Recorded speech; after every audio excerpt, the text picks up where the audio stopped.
Hey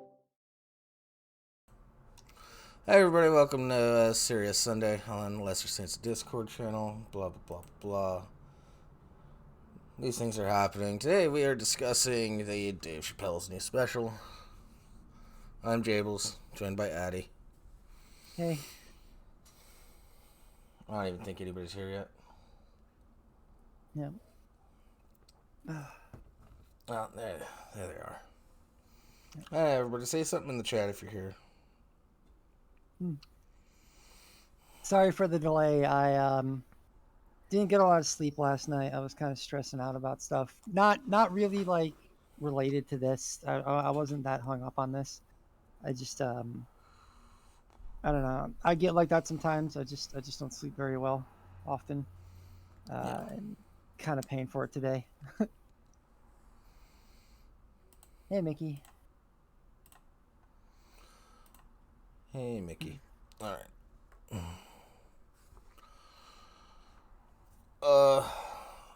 Do I just get into it? Um Mm, all right, yeah, sure. How do you want to lead in? I'd like to talk about like one of the things I'd like to say before we start getting into the problems I have with it is I just want to say I don't think Dave Chappelle is like a shitty transphobic asshole. I think he yeah. just doesn't get it. Um and that's fine, except that if you don't get it, please don't do a special where you spend a good part of it painting a whole community that you clearly don't really like. You made it pretty clear that you have some level of respect for us. Um, and I've got a couple of problems with the way he decided to show that. But jokes are jokes. I get it. It's fine. I've got a like pretty thick skin. It's more the offhand, just kind of like belittling of some of the like most popular anti-trans talking points and like certain language that he used in the special that do actual harm. And I don't think he did it like maliciously. I'm pretty positive he didn't. I don't really think he has any real problem with trans people. I think he just, I don't know, like Jables put it pretty well. He's like a 55-year-old guy that's just kind of out of touch. Yeah. Yeah, he's a rich 55-year-old. Yeah, and like he does say that at the top of the show. He's like, "I'm rich and famous. I'm fine." Yeah. Yeah, I get it. That's, I don't know. Being self-aware isn't a get out of jail It, free card. yeah, it's not an excuse. Um, Hey Dina. hey Dina. Yeah, and I also want to start this off like Addie and I are friends. Yep. We we just have disagreements. Yeah, we've been talking about this a little bit over the last 2 days, and there were some contentious points where we kind of got like shouty at each other, but Yeah, we're you know we're and we don't let a celebrity saying some dumb shit uh tear us apart as friends. You mhm. know, like we've got some disagreements, but it's not going to be like, I don't know. Yeah, this is also the last time either of us are gonna talk about this. Yeah, I'm so fucking over it. Yeah, we're burnt Um out on it. So yeah, I was considering not talking about it last night, but another friend, I'll just say it, Dina, made a really good case for why it would be a good idea to publicly talk about it. yeah, that Um way it's recorded. If anybody asks, send them a link. yeah, we Like could just point to that's this. And also I also want to say I'm I'm a trans woman, but I am not the trans community. yeah, So just because I say something as someone who identifies as a member of this community, it doesn't mean that like I've, not I don't think anyone would assume, but like don't just anyone who might come across this, we don't have that big of a following, so I don't think anyone's Yeah. going to use any of this as ammo in any kind of argument. Mm-hmm. But like, don't point back at this and say that's a trans woman saying that Dave Chappelle's a shitty person. It's like, no. And you can disagree with me. I'm not infallible. I'm a fucking idiot. All right. I'm just voicing how I feel and how this how I think this special itself didn't do damage, but kind of like laid down a red carpet of excuses for other people to do damage should they choose. Yeah. I kind of in the same vein of what you just said, though. I do want to say I am a comedy fan, not a comedian, but I am deep in the pockets of the comedy world. So it's, but yeah, I don't speak for any comedian. I don't defend jokes. I defend people's right to make them, and I don't even think that these are necessarily jokes. They are and they aren't.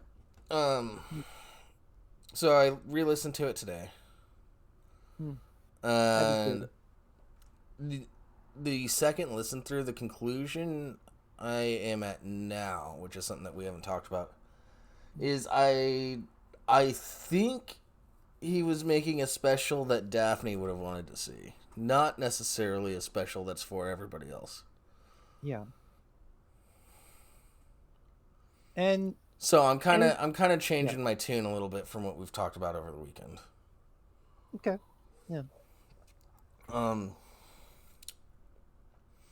I think there's a lot less.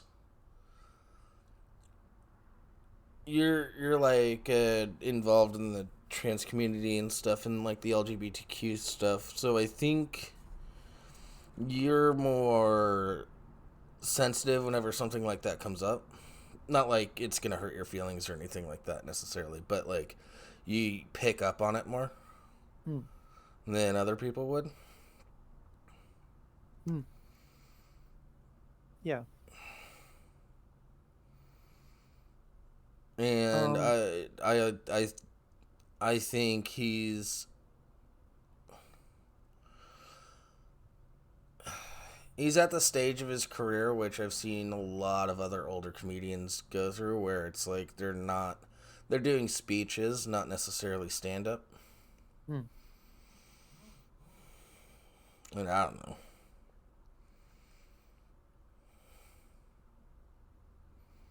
So I guess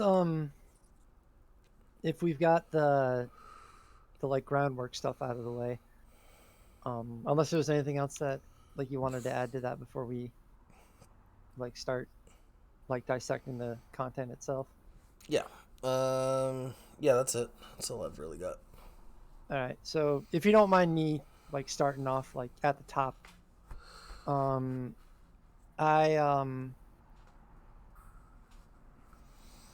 one thing that we didn't talk about the last 2 days, because I watched the special 2 nights ago. I watched it back to back. I watched it once, and I had like a lot of like knee-jerk like emotional reactions to some of the stuff he was saying. Because like I can take a joke. I was like, yeah, that's shocking to hear, but I know that that's kind of his style. He's got Dave Chappelle's always had a little bit of that like Bill Burr kind of energy, or maybe Bill Burr's got a little bit of that Dave Chappelle energy. I don't know. I'm not as in the pocket as Jables is with, like whatever, or maybe they're both,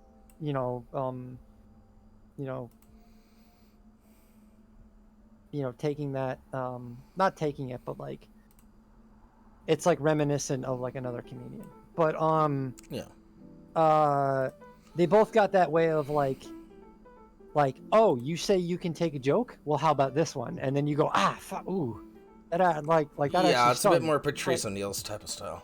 Yeah, and like I always respect that. Like if you can like, when you're in like a group that's marginalized, like trans or queer or black or like whatever. I can't speak for anything outside of my community, but when you're in a group that kind of gets piled on a little bit, especially like when you're a kid. Kids are mean and they suck.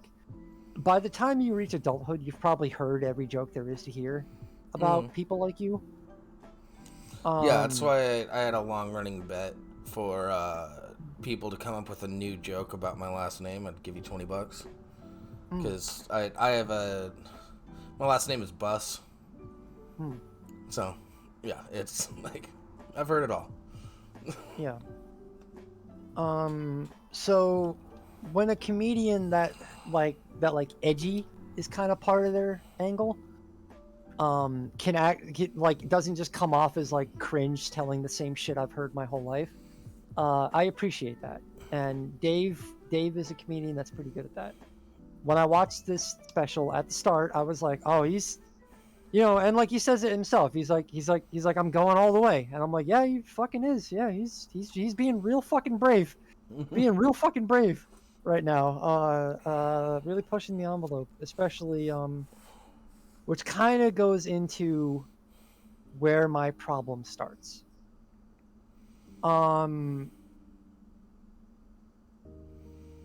Pushing the envelope is cool. It's all great. It's I have an appreciation for it. There's always going to be people that I don't want to say have like a thinner skin, because like that's like insulting to them. That's like I feel like that's like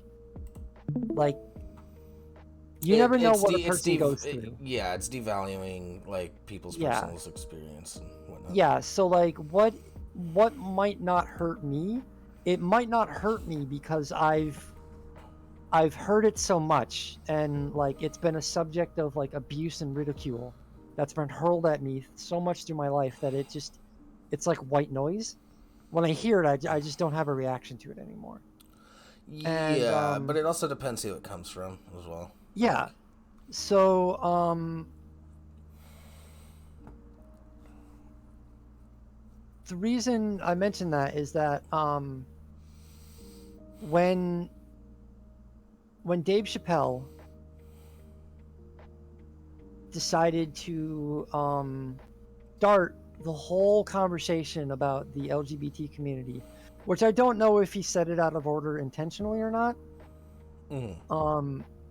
I don't know if it was just like a boomerism or what.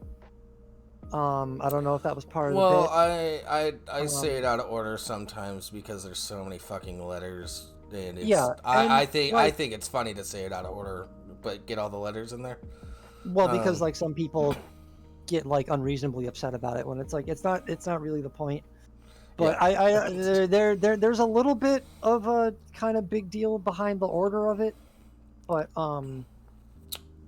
I'm not a very good queer historian, so I'm not going to sit here and I don't want to like. Well, didn't it used to start with the G? Man, I don't want to sidetrack onto that right now. Okay. But sorry, what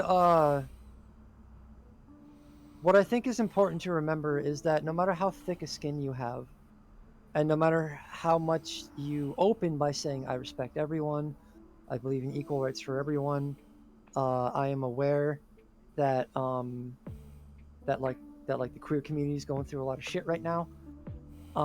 That's all well and good. But you should probably evaluate that last part where like you're aware that our community is going through a lot of shit right now, and maybe read the room and say that now is probably not the best time. Well, the room was his audience. I mean, fair enough, man. I mean, like the social climate. Yeah. Right now, trans people we're like one of the top conservative talking points right now. Like, if it's not coronavirus, it's fucking trans people are trying to assault our children in bathrooms. Trans people are trying to, are like trying to like dethrone like high-ranking women in sports by being hyper masculine, like Amazons that are just going to dominate female sports. And I do not know where I fall on the transgender sports topic I because I do not was know anything about sports. I was But looking into it. Those are actually a lot of those are tend to be like outliers. There were a ton of trans women that didn't make the Olympics, yes, and even though they allowed trans people in. there is a lot of nuance to talk about there. Mm-hmm. But that is a conversation that I will leave for trans people who are much more educated and up to speed on the subject, because I don't know a thing about sports. I don't follow competitive sports. I don't watch the Olympics. Yeah, that's pretty much Um, that's pretty much my stance too. Like, hey, yes, let the people that are in the sports and want to participate in the sports have that conversation, and we'll just sit by. yes, because I can sit here and say, like, I don't feel that this is fair or that's fair or this sounds right, but I don't understand how the politics or the categorization of, like, in like soccer, what kind of league Yeah. do you know, or like in boxing, there's different weight classes. I don't understand how any of that shit works. So I will stand in solidarity should I be called upon to do it, but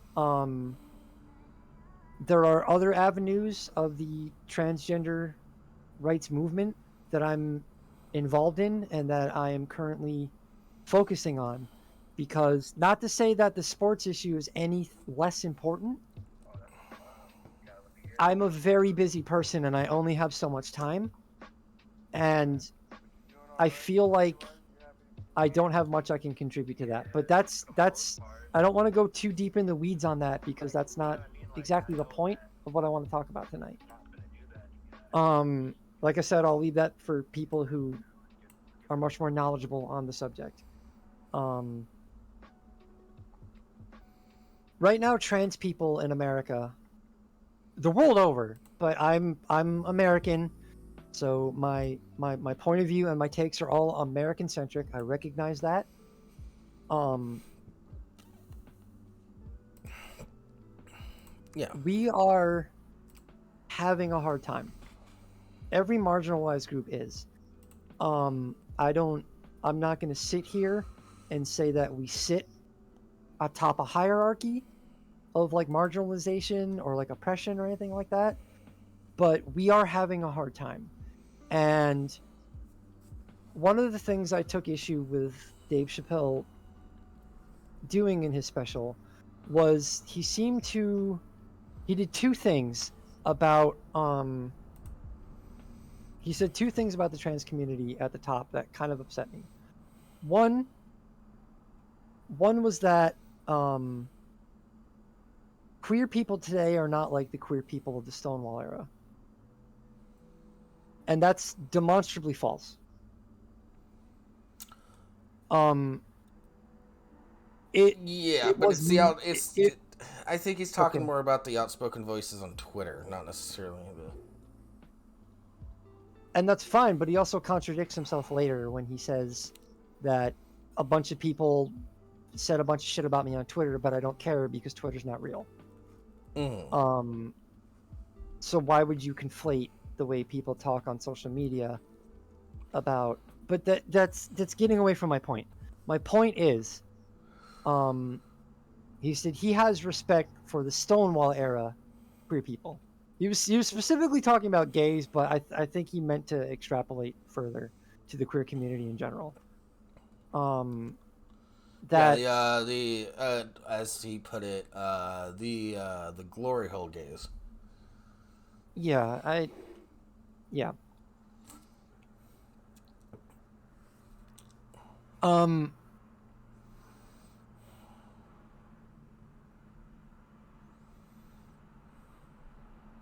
it it illustrated to me that he is like most people his age, just catching up to the internet climate of 5 years ago, Mm-hmm. and he's not paying attention.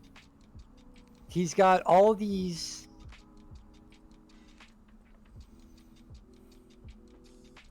all these issues with the way that the LGBTQIA plus community, for the sake of brevity, I will be just saying LGBT community. I don't mean any disrespect to any other walk that falls under our banner.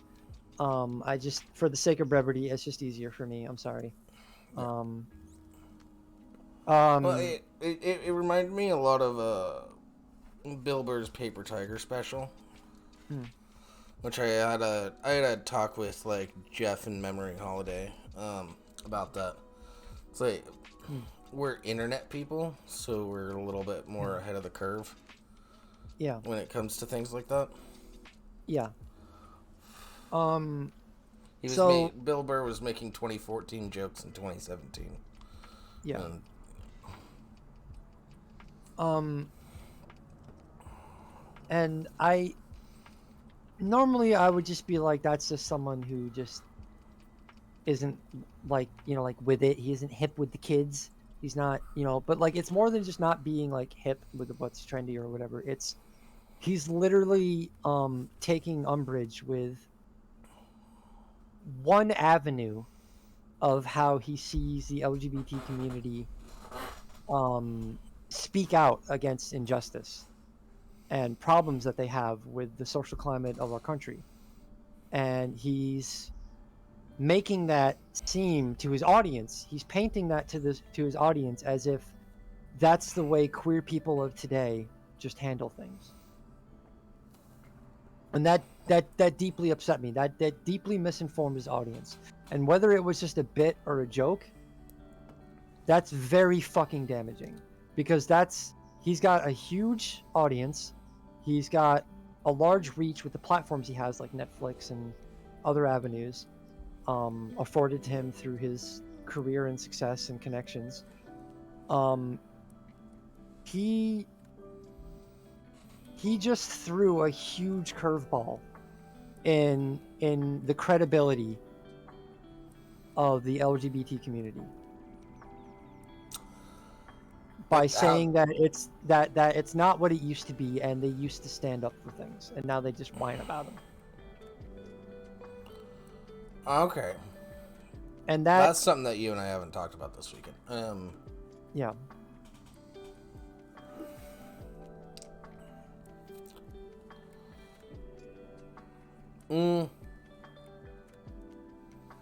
But like, there's also that part where he's talking about Daphne, like when he's talking about that set that he was doing, was talking back and forth with her, and she stopped looking at him like a friend and just responded with, "I'm having a human experience." And he really emphasized on that. yeah. So I like everything else was more him joking, and then like that comes up, and that's a real moment that he wanted to definitely share with everybody.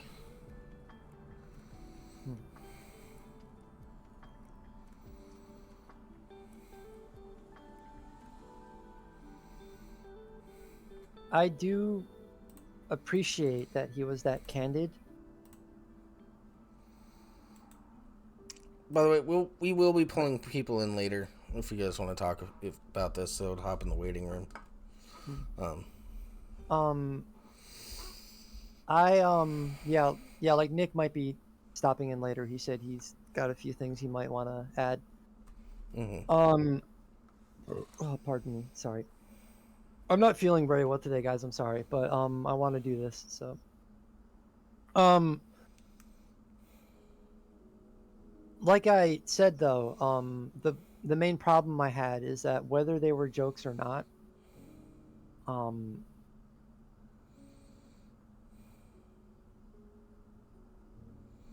I think now's not the time for those kind of jokes. When is the time? When do you tell a school shooter joke?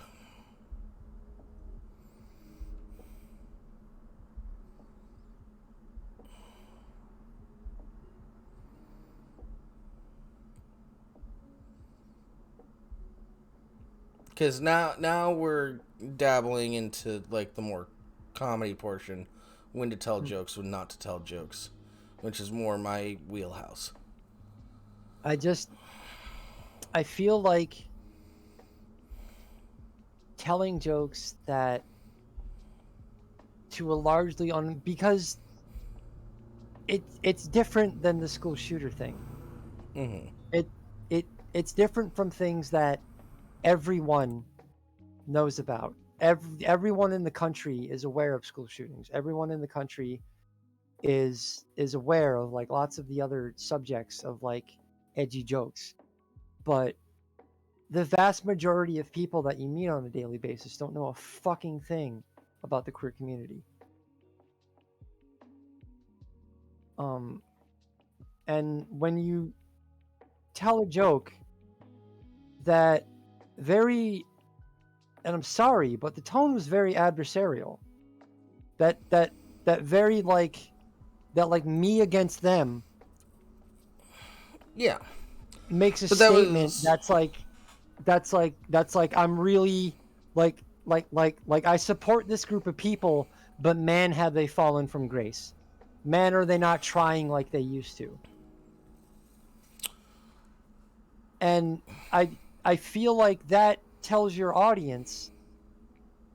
I know Dave Chappelle's not a well, fucking no. public I speaker. don't think it's that they're not trying. I think his All right. point was more, um, they're going about it the wrong way by demonizing other people as opposed to um working towards better. What You know. what I'm trying to say is that we are working very fucking hard. Yeah. We are trying very fucking hard. Because you looked at Twitter and saw a bunch of everyone on Twitter is fucking unhinged. Yeah. Okay? If But you look at any group of people as a sample group on Twitter, you're not getting an accurate representation of what that group of people was like. Because fucking smart people who give a shit about causes, I fall into this trap all the time. You don't fucking argue your causes on Twitter. It's the dumbest shit ever. It's not a feasible medium for that. So if you're looking for real insight into the climate of the queer community by looking at fucking like unhinged screeching on Twitter, you're not getting an accurate representation. And to then tell your audience that man, back in my day, them Stonewall cats, they were fucking crazy. They would fight for what they. We're doing that now. We're doing that now. Since the Stonewall era, since the LA riot era, since the fucking since Harvey Milk, we have not seen this level of civil unrest in America over queer issues, over black issues. mm-hmm. I'm not saying that we're harder than they used to be. I'm not in this to compare who's It's more of a different. bigger badass. It's different But now. I don't appreciate someone who claims to have empathy for people like me telling his audience that we're weaker than we used to be and we don't try as hard. I didn't get that message at all from that. The message I heard from it was more a message about you're demonizing your own just because they defend somebody. I really didn't appreciate that either. That once again throws my whole community under the bus. Yeah, I understand why you don't appreciate that, but I think that was more of his point, not necessarily that you're weaker or you're not doing as much. It's that there's so much of the LGBTQ community that are just rabid to demonize people as opposed to being like, hey, um, this is a good person that misspoke. I don't know what And she said. it's not the entire. He said it in the special what she said. No, I know that she was defending him Yeah. and all that, Yeah, and she I would said have he defended doesn't him as punch up, well. he doesn't punch down, he punches lines, and he's a master of his craft. That's what Yeah, she said. yeah. I disagree with the punching down part, but Another thing that she said was punching down means that you think less of people. that's not how punching down works. I know that's not how punching down works, but it's an interesting concept that I want to explore at some point. You don't Um, just get to reframe it as someone who got called out and say, mhm. "No, no, that's not what I meant." Well, it doesn't matter what you meant. What matters is what you did. Yeah. Yeah, but shouldn't intent be included? Well, he says at one point when he's shopping at the mall and he walks to his car, he gets followed by this old white woman, and she calls him out and she says, "I don't think you like women." And he says, "Well, it's art, and you are free to interpret it however you like. But Mm-hmm. I, as an artist, do not feel that that's the way that I feel." And I agree with that statement that you can put whatever intent you want into your art, but once you put it out into the world, it's you're not in every living room that your special airs in. You're not in you're not going to have a one-on-one with everyone that goes to your show so Mm-hmm. that you can explain exactly your intent and what you meant. You are by and large going to have to leave it up to the interpretation of the masses. Um Yeah, I think his intent was to make a special that his now dead friend would enjoy. and Um, that's all well and good. That really is.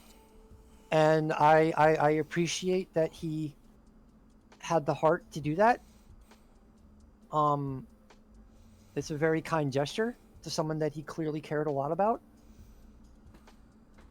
But unfortunately, in my opinion, in my opinion, not the trans community opinion, not the whole trans community's opinion. In my opinion, I feel he fucked it up really bad, mm-hmm. and he made it worse. And I don't think, if I didn't make that clear enough, I don't think Dave Chappelle is a transphobic bigot who has zero respect for the queer community. I Oh, we've don't at never. all. Yeah, neither of us have ever.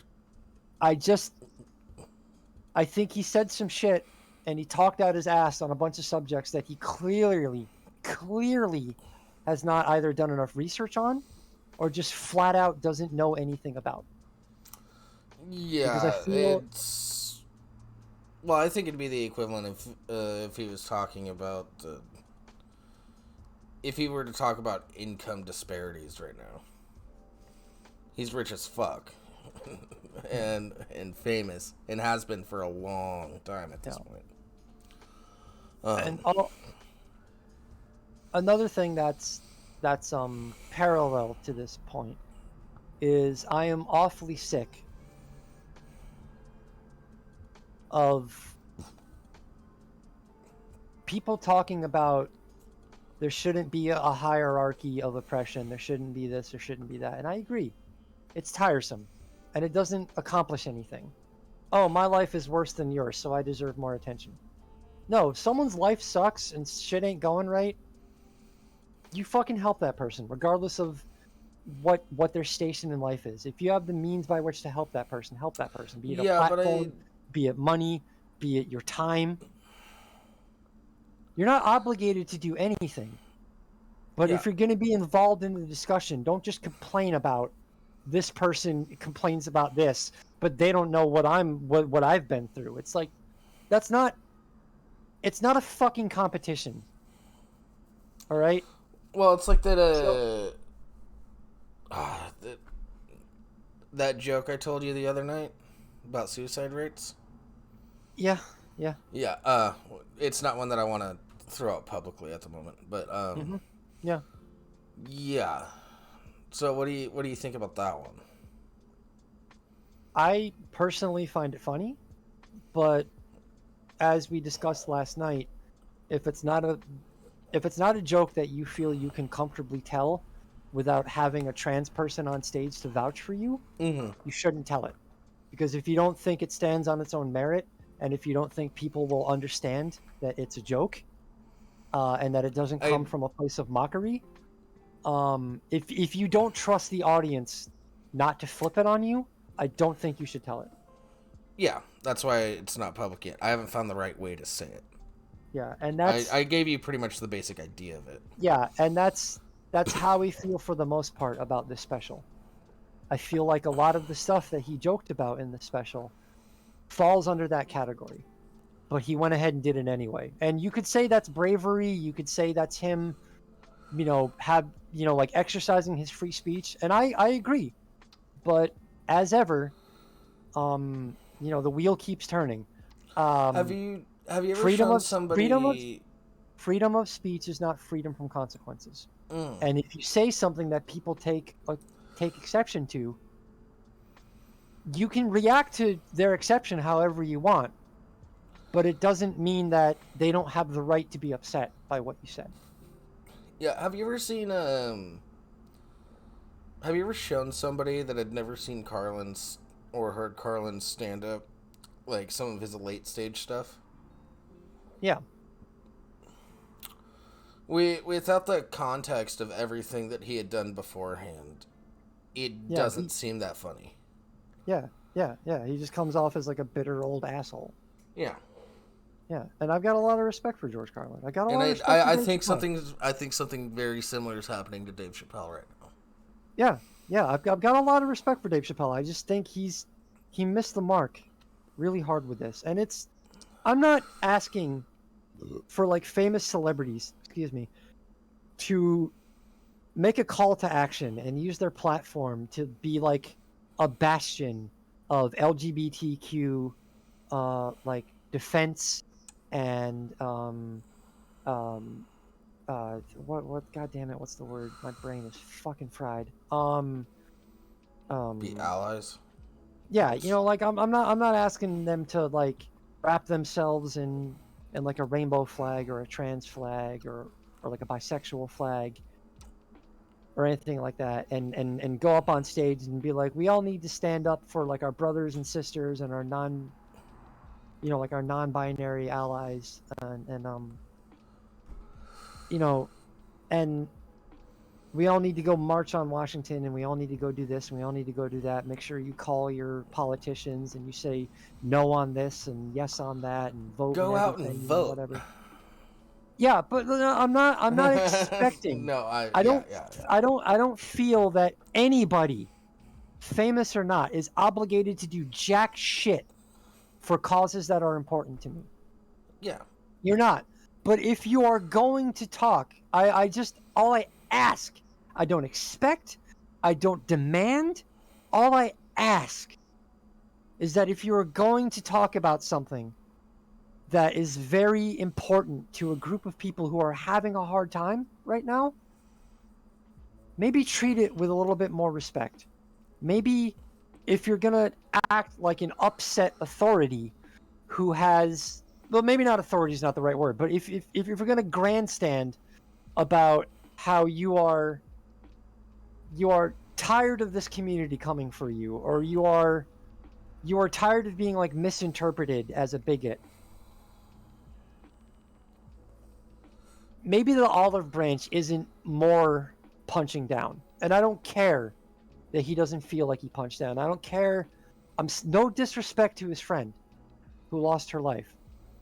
But I don't care that she doesn't feel that he punched down. He punched down. He did it a lot. And in his special that was meant to be an olive branch to our community, he did it some more. Is there any way that he could punch up at this point though? I don't know, man. He's at such a height. I'm not here to police his comedy. I'm not. Like I'm not saying that he shouldn't talk about queer issues. He can talk about whatever the fuck he wants, and he can say whatever he wants about my community. I feel like I feel like punching down deals more with individuals than communities. I don't agree. I just don't agree with that. Like he's talking about a thing that's going on in our world socially. If you can't talk about that, here's I understand you not liking the way he talked about it. That's understandable. Yeah, but talking about a social and well, yeah, he did get into politics a little bit, like a socio-political issue. Calling that punching down, I don't think is justified. No, it wasn't that he just talked about it. It wasn't that he just talked about it. It was that he took a community that's in a lot of fucking pain right now and is having a hard time, which is me putting it very fucking lightly because I don't feel like flying off the handle right now. And instead of being like he did say, and I'll give him credit, he did say, I understand that you guys are fighting and you're in a fight. Mm-hmm. And I do respect that, and I respect you. But it's like he shoved all of that aside, and he said, but please stop picking on me, the successful comedian. Yeah. Yeah, but and he also talked about talked about black people beating up Asians. Yeah, and is that still punching down? A little bit, yeah. But I don't have a dog in that fight. I don't know what it's like to be an Asian person in the wake of coronavirus, scared to go outside because you might get assaulted.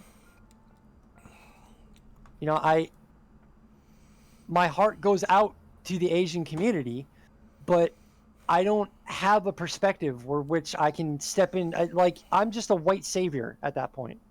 If I am asked to stand up for the Asian community, I will do whatever I can. Tell me what to do. Point me in the right direction. And let me know tell me what sign I have to hold. Tell me what legislature you want me to be paying attention to so I can do my part to go vote on it. You know, like, tell me what I have to do. Tell me what senator to call, whatever. You know, I will do what I have to do. But also, I clocked it again today. He did about 10 to 15 minutes on just like general trans stuff. Yeah. And then the last 15 to 20 minutes was all about like his experiences with his friend. Yeah. But I want to and then there's another 20 to 30 minutes where it's other things. I don't want to get too far away from my point.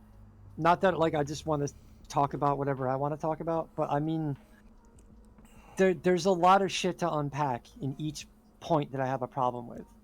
And I don't want to breeze past them because I want to make it very clear why it's upsetting. Why this special is upsetting to me as a trans woman. Mm-hmm. Which is nothing to say for trans men, which he had one joke about, and I genuinely thought it was funny. I'm not a trans man, so I can't sit here and say whether or not it was offensive. The bathroom bit was definitely the funniest part of like the whole special. Yeah, and I definitely appreciated that whole bit because like he did come out swinging for bathroom bits. He was like, yeah, this is a stupid law. and he made Thank you fun for of your it. service. Yeah. He made fun of it in a raunchy Dave Chappelle kind of way, and I did appreciate it. Now, I can't say, have not being a trans man, I can't say whether or not that was offensive and like hurtful. I thought it was a pretty crass way of like showing his solidarity with the trans community, and I did appreciate it. And I genuinely fucking laughed my ass off at that part. Especially to hear Dave Chappelle say peeing out of their butt. That was pretty fucking great. But again, I'm not a trans man, so I don't know if that statement in and of itself is like deeply offensive. So I'm going to hold my judgment on that, because that's not for me to say one way or the other. But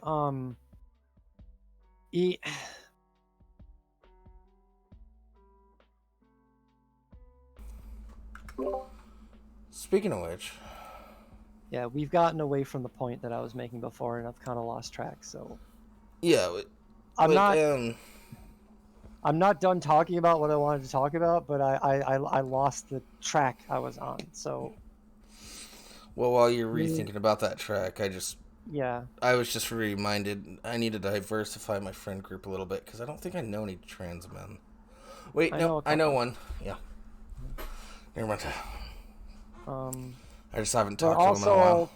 Yeah, also I'm kind of monopolizing the conversation here, so Well, it's fine. This is something that affects you. I'm just here to facilitate, and if I disagree with you, then to like push that forward a bit. You want to start bringing some people in? Yeah, let me take 2 seconds just to go to the bathroom again real quick, because I'm a little under the weather, and that involves I might take a couple bathroom breaks during this. I apologize. Yeah, if you want to start wrangling people in, go for it. I'll be like 30 seconds. Yeah, so everybody join the Discord. Links in the chat. We'll be pulling people in shortly. Dina's up first, it looks like. So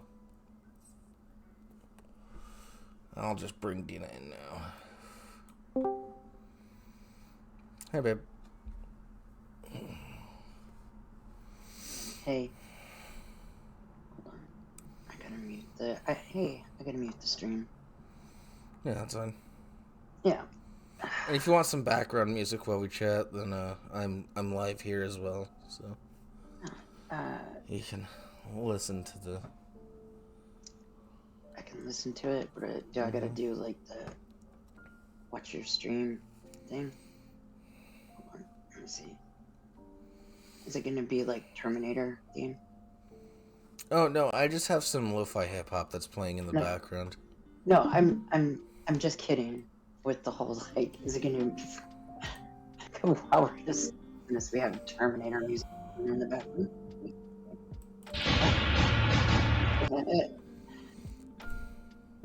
But yeah, like I have a question or two about like things, or just points. Like I have questions, but I also have like opinions, and I don't. You know, like, you want me to go ahead and state it now, or should we wait for Addie? Or I don't know. Wait for back. Addie, because I'm sorry, I'm back. I just didn't want to talk over you. Oh yeah, no problem. Yeah, go for it. United we stand, united we come. Yeah. All right. Please not now, Jables. Sorry. But like for sure, I'm closer to Dave Chappelle's age than you two. So for the I record, think for anyone listening, I'm 38 years old. Yeah, for the record, I'm older than that, but I'm not stating how old. No obligation whatsoever. I'm definitely older than that. But like for reals, like I am older, and I just don't want to get into it. That's fine. That's Unless it becomes necessary at some point, and then that's fine. But anyway, like I think, like I hear you, like talking about it, and like I didn't necessarily get from his special some of the things that you're talking about, but then again, like I get why I might interpret it different. I'll say it this way.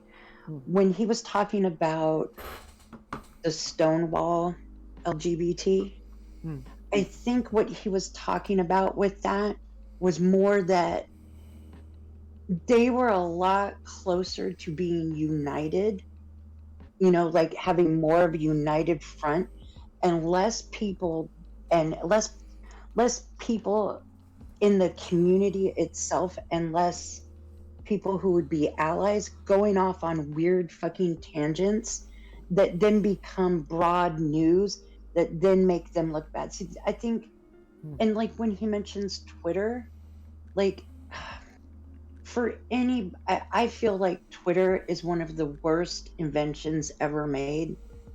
And I like the internet and being able to talk with people, but I feel like there are certain things, like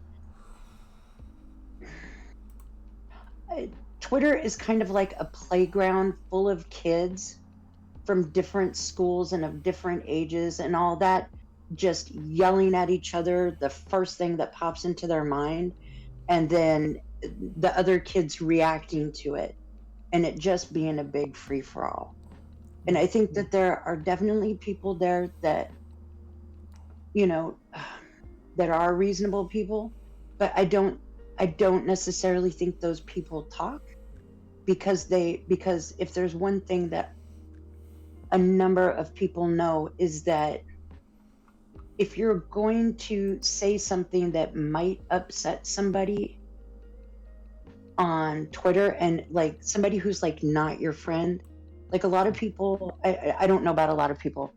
I know that there are some people who choose not to say anything because they don't want the backlash that is coming. And unfortunately, with Twitter and some of the, and I'm going to put it this way, some of the activists, because I don't know that they are necessarily people who are part of the community that they're advocating for, but they come in hot, and they come in and they tell you what that particular community thinks, and how much of an asshole you are, and what a bigot, and blah blah blah. And then other people just see what that person says and don't necessarily look into it, and then hop on the bandwagon. And I'm going to be honest, it happens on both sides. Like, people aren't taking enough time to actually have a discussion.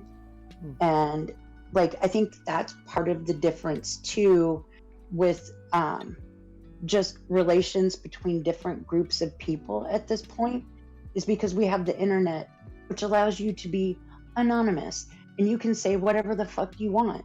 And maybe that day this person's just trying to rile somebody up because that person has already had a bad day, like they had a shit day at work, and now they're coming home and they're going to make somebody else's day crap, and that's a possibility. It happens, out in the real world. Somebody gets cut off, so they cut off the next person that they see, but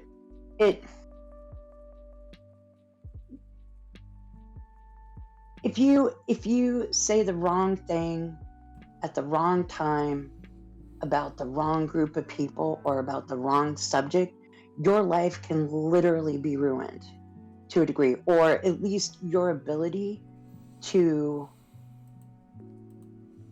support yourself and or your family can be ruined. And it doesn't happen just to celebrities, from my understanding, and maybe I'm wrong, but people go, like, the average person doesn't want that, because what happens when people go after them? Like, celebrities don't necessarily have anything to lose. I mean, yeah, they'll lose something, but they've got enough money that they're going to survive it. Your average Joe, probably not. Do you know what I mean? And Yeah, so I'm sorry. no, I, no, I no, no, rambled. no, no, no, no, no, no, no, no. It's completely fine. Um, I just want to make it clear. I don't want Dave Chappelle or anyone to get fucking canceled just because they had a Mhm. take I don't like. I and to circle back to what you said about people who like don't know what the fuck they're talking about or whatever will like interject and be like this is the way it is and you're bad and all this and that. Um Mhm. and and also you said about people who just see the backlash people get and they just don't want to say anything Mhm. because who wants to fucking get involved in that. Um i it it kind of happened to me. Like I had an opinion Mhm. on the fucking special the night I Mhm. watched it after the second time I Mhm. watched it. Mhm. And I posted my grievances in a tweet, and Mhm. within like 2 or 3 minutes, I had like 6 or 7 comments that came in via the hashtag because I used the hashtag fuck Dave Chappelle hashtag. But Mhm. I didn't like I didn't word my tweet as like Dave Chappelle should be canceled. I used the hashtag to get attention to it. Yeah, And let's be what very. Okay, good. okay, what? Oh, I was just saying, let's be clear to everybody. Like, just don't cancel Dave Chappelle, but yeah. Yeah, Like, I don't even want fucking J.K. Rowling to be canceled. Not that you can. People already tried, and it's just canceling is fucking stupid. It's a concept I don't really believe happens as much as people say it does. But like it just whatever. That's getting off my point. I used the hashtag like hashtag fuck Dave Chappelle because that's the one that was trending, and I wanted as a trans woman, I wanted my opinion to be out there for people to consider. And Yeah. my opinion was that another out of touch, rich, successful person um, displayed to the world that they don't know what the fuck they're talking about my community, um, and continues to complain about cancel culture. And Mhm. then I got a bunch of responses that were not taking me to task, that were not well, I disagree and this and that, because it's Twitter. And Right. it was like 5 or 6 people that just said the exact same thing. And the exact same thing that they all said was you didn't watch it. Fuck. yeah. See, So I bet they didn't watch it. I responded to a few of them, which is not worth doing. Mhm. I responded to a few of them, and I said I did watch it, and let me elaborate. And I elaborate. I made like a little thread under the response that was getting the most likes and the most retweets. And Mhm. I was like this. I had a problem with this. I had a problem with that. This is how I feel about this. This is the nuance about that, and the damage that I feel it does, and all that stuff. Mhm. And it just kept coming. 20, Yeah. 30 people. You didn't watch it. You didn't watch it. Triggered snowflake. Uh, uh, by the way, you're not going to talk about how you and your community drove one of your own to suicide. And at that point, I just said, delete thread. Because it's just not worth it. Right. But It's just I. not worth it. You can't overcome the tide of stupidity and the tide of ignorance and the tide of people who are just not going to listen to you. Once that Right. train starts, once that wave begins, you can't stop it, and there's no point trying. Also, So I was Twitter's like, yep, this was a mistake, and I just deleted the fucking thread. Right. Twitter's also the worst place to do it, which is why Yeah, we're don't. doing this. Yeah. So, I did like, it. I did it because I was upset and I saw it trending and I had an emotional reaction and I just wanted to put how I felt out there. yeah. And it Right. was dumb. I, I should have known better. I did it anyway, and I decided that the backlash wasn't worth engaging in, so I just fucking deleted it. right. And it, like, see, and the messed up thing about that Hmm. is that I think the point one, and this is just me, kind of my take from what I watched. And I don't know, maybe I.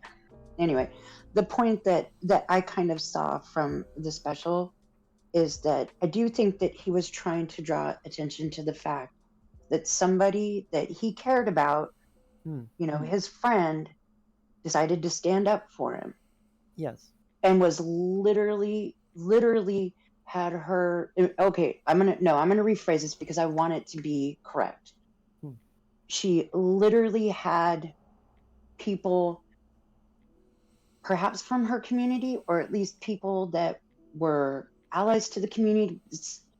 She had people come after her for defending him and then attack her. And like, I don't know what exactly the tweets to her were, but if they were like some tweets get when people go on when there's like in the when people do basically a shark attack on, so that's what I call it. Yeah. On somebody on Twitter with the whole like where they start going, how about you off yourself, oh fuck you, you're not worth it, you're not, and I'm sure she probably even got, I bet you're not even trans, you're probably not even really trans, and even if you are, well, now you're transphobic and you hate yourself. Well, they don't know what she's going through. She could be having a bad day. And then that bullshit over her just trying to say, hey, this is my viewpoint of this guy that I know that you don't know. I know him personally. You don't know him. You don't know what, he and then she ends up killing herself. Yeah. That's what I kind of like. Yeah. When he's told that story, I literally started crying because of the loss of that person who was like an amazing person and somebody who I would have loved to have met. Somebody who probably, if he could have helped her harness her comedic, her comedic talent, she could have been a really great, trans woman comedian. She might have come up with some stuff to really. I'm gonna stop you real quick. She could have been a great comedian. Trans has nothing to do with it. No, but because we're talking specifically about trans. I didn't read Dina as like meaning it that way. Yeah, I know. Like to me, it's like people, like they're like trans people are just people, and they're going to be in all walks of life, and they're and that's what we want. We want people to be who they are, to do what they want to do and what they love, and enrich the world through that. I want to just take a quick second to just say that I haven't said her name yet, and that was a conscious decision that I made, and I'm in this moment. Sorry. No. In this moment, I am kind of feeling like it wasn't the right decision to make, because I didn't want to say her name because anyone who's here to hear about the special has probably seen the special, so you probably know her name. But I didn't feel right saying her name because I almost feel like, in the way that I feel Dave kind of used her name and her story as a little bit of a shield from criticism, I kind of feel like by me saying her name, or even just talking about her, I am using her as like a clapback against what I perceive Dave having done wrong. And it's very important that I say perceived him having done wrong, because like I said before, I stand by what he said when he said, it is my art and I don't feel that's the way that I feel, but you are free to interpret it. I feel he went about this whole thing the wrong way, but I am not Dave. I am not in his mind. I cannot infer his intent. I can only guess. And her name is Daphne Dorsman. And I want to at least say it once because I want to show her, if I'm going to talk about her this much, I want to show her that respect. And she sounded, I didn't know anything about her. I'd never heard of her before until Dave Chappelle told all of us about her. Mm-hmm. And she sounded like she was an amazing person. And only going on the very limited window into her life that I was afforded by listening to Dave talk about her, it sounds like we might not have agreed on a few things about being trans and things like that. But that's only me hearing Dave's interpretation of the way she carried herself around him. I went through her Twitter. She was pretty funny. Reminded me a lot of you. Yeah, and I have not done that diligence. I have not looked into her life. I have not looked into her legacy, and I just want to take a moment to make it clear that I don't mean Daphne any disrespect, and I do not want to use her as some kind of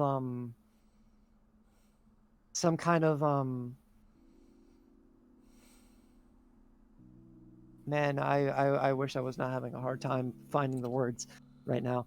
I don't want to use her as like points, like a ball that's in my court Mhm. to like slam dunk on something that Dave did or said that I find bad, you know. Well, she was just a person like everybody else is. Who just happened to be a trans woman. Yeah, but we can't talk about the special without talking about the entire, like, Daphne is at the core. Yeah. Daphne is at the core, so we cannot. Which is why I said I think he made this special as something that she would laugh at. Right. And I respect that, and I appreciate that he took the time to do that for his friend, if that is the case. Unfortunately, in my opinion, it is. I'm not going to say unfortunately, because that just means like he definitely did this all wrong. I mean, in my opinion, it is unfortunate that it came out the way that it did, because I do not speak for the entire trans community. I am one trans woman with my own interpretation of the special. But I think I think the amount of backlash that this special got from the trans community should not go overlooked. I'm sure there are a lot of just reactionary people within the community who are, the like, we would say 5 years ago, the like sensitive SJW snowflakes who can't take a joke. Like, oh, cringe. Like, I'm sure there are people like that within the community who are having those kind of takes right now. Yeah, let me be totally clear. I'm not discounting any backlash that it got. No, and I don't. Sorry, I'm gonna shut like up. 99% of the time, backlash is justified, because backlash is just people expressing their own opinions and feelings about it. So, like, I'm not saying he should have not gotten backlash. Yeah, and I don't want it to come off like I don't think he has the right. Like, he's not educated enough. I guess the edgy kids today would say he's not woke enough to tackle these subjects. He shouldn't talk about whatever the fuck you want, man. I don't think he handled the criticism very well. And the way he handled the criticism, I feel unfortunately lays the groundwork to do harm to the community, to the trans community. I definitely see, and I don't think he meant to do that. So I don't think he's I don't think he's an agent of like bigotry, and that he's like standing next to J.K. Rowling and he's Team TERF because he genuinely identifies as a TERF and he genuinely agrees with everything J.K. Rowling has to say about trans people. No, I think I want to let you speak before we open that door, because I've got a lot to say about that. Yeah, so I think he. I don't think he's a TERF. No, I think he went I don't off think he that- knows what a turf is. Yeah, I don't think he really knows what a turf is. I think Yeah. I think he's just going off that one tweet that J.K. Rowling made. Yeah. Yeah. Yeah. So I think that's all that he's going off of Yeah. for that. Because there are no, two J.K. Rowlings. I legitimately think that Dave Chappelle made a special as part of like a closing of his grief for his friend that killed herself. Like I honestly think that that's what this special is. Yeah. And sorry, go ahead, Dina. Go ahead, Dina, because I got a lot to say, and I don't want to Right. go on. With Well, it, right? I just want to know if like maybe if I'm reading too much into something. But one of the things that I noticed at the end when he was talking about Daphne is when she was at that show and like that moment where I can't remember how exactly she worded it. You know, it's like when she said, "I am having a human experience." I think is Yeah. the what she said.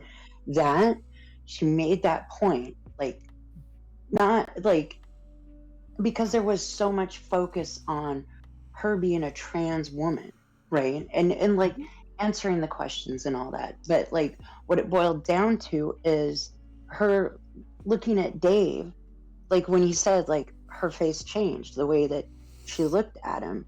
Yeah. It, you know, and her saying, "I'm having a human experience." And in that moment, he got it. Like Yeah. he was like, she's like, "I don't need you to," I forget how she said it, but she's like, "I need you to believe me," Yeah. you know? And he's like, "I believe you." I think that is like, to me, that moment was kind of the pinnacle of him, like, kind of like figuring out what being trans is, maybe.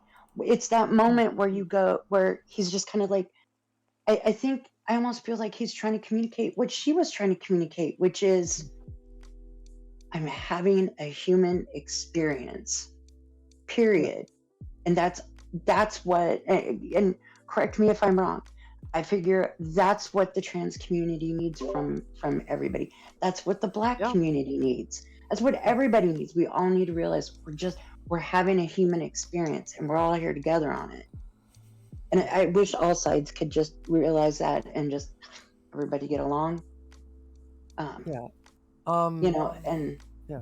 I'm not trying to be funny on anything No, with it.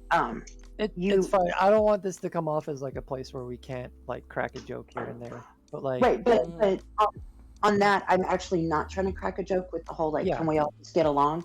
Because you no, mentioned no. LA riots. I was in LA during the LA riots. Mm, I saw what happened, yeah. like from a different kind of viewpoint than a lot of people. But like I saw the buildings burn. I was there when it sounded like a war zone. Yeah. So, you know, like shit like that's serious. You know, I don't want to see stuff get like that over. You know, I don't ever want to see that happen again. Yeah. You know. Anyway, I'm shushing. No. I'm sorry. I do. Oh no this no no! thing where- It's because Yeah. I'll ramble at this point. I've made my No. point. I have to. No. It'll I be turned it over to you, Addie. No.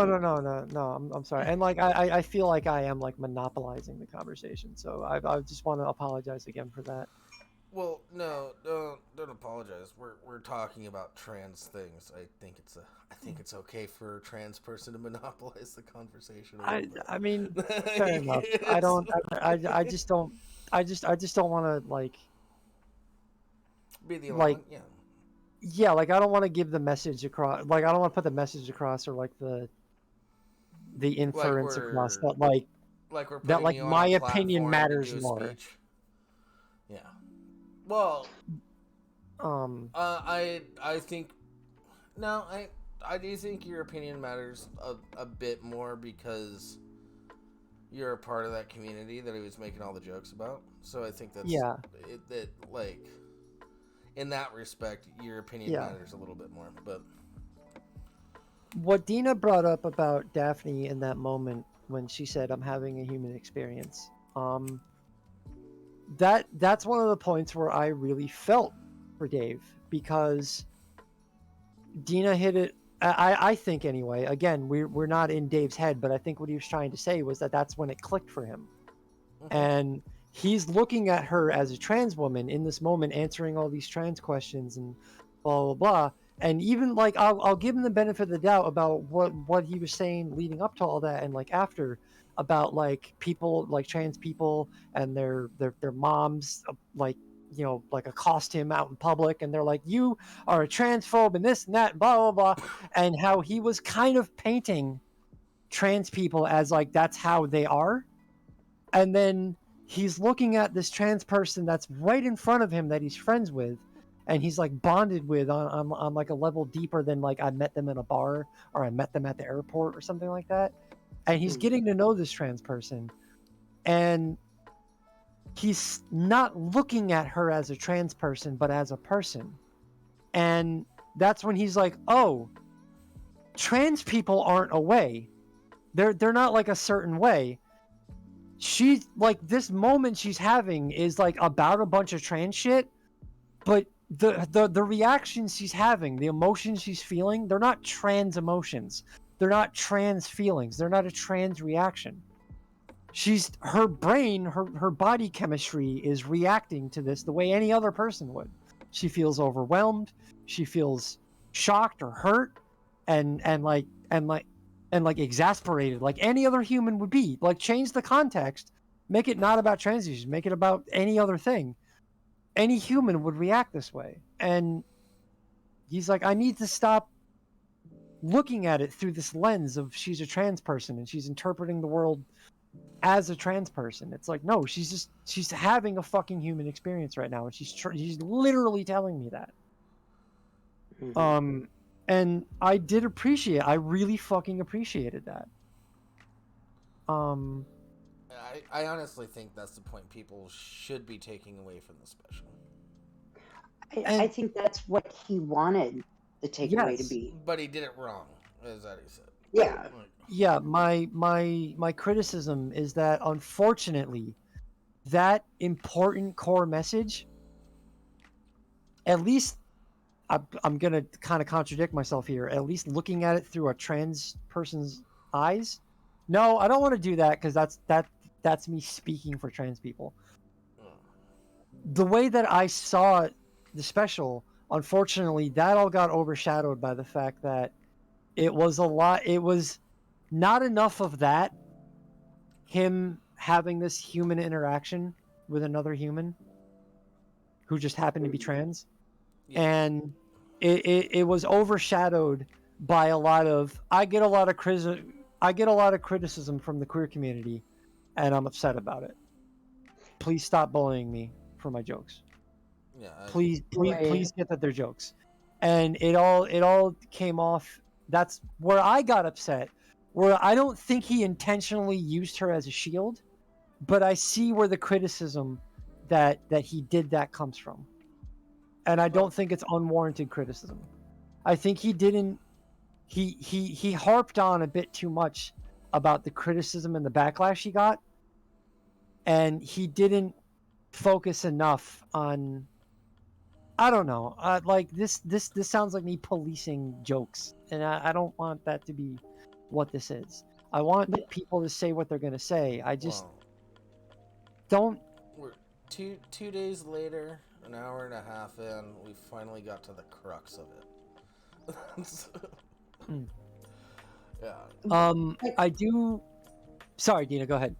I was going to say, it makes me wonder if part of the reason why he brought up the whole point, and again, I'm not in Dave's head, I'm just watching the special. I'm wondering if part of the reason why he brought up the fact that, you know, he told trans jokes in the past, somebody said he was a transphobe, and then like spread it out with and like spread that without actually finding out if that was the facts of the matter. Do you know what I mean? Like, and he's sitting here going, this person assumed something about me, and it's just gone on and on and on, and now like every trans person that I've encountered, or somebody, okay, I won't say every because that's wrong. Hmm. He gave these examples of like this mom who had a trans daughter, and then Yeah. running into that daughter and that reaction and stuff, and he's like, so he's having to, oh god, I lost my train of thought. Like, he's saying, look, this, maybe before you start calling somebody something, maybe look into it a little bit deeper. I think it's kind of like a thing of like, treat others how you want to be treated. And I'm probably oversimplifying it maybe, but perhaps maybe that's a little bit of what he's trying to say.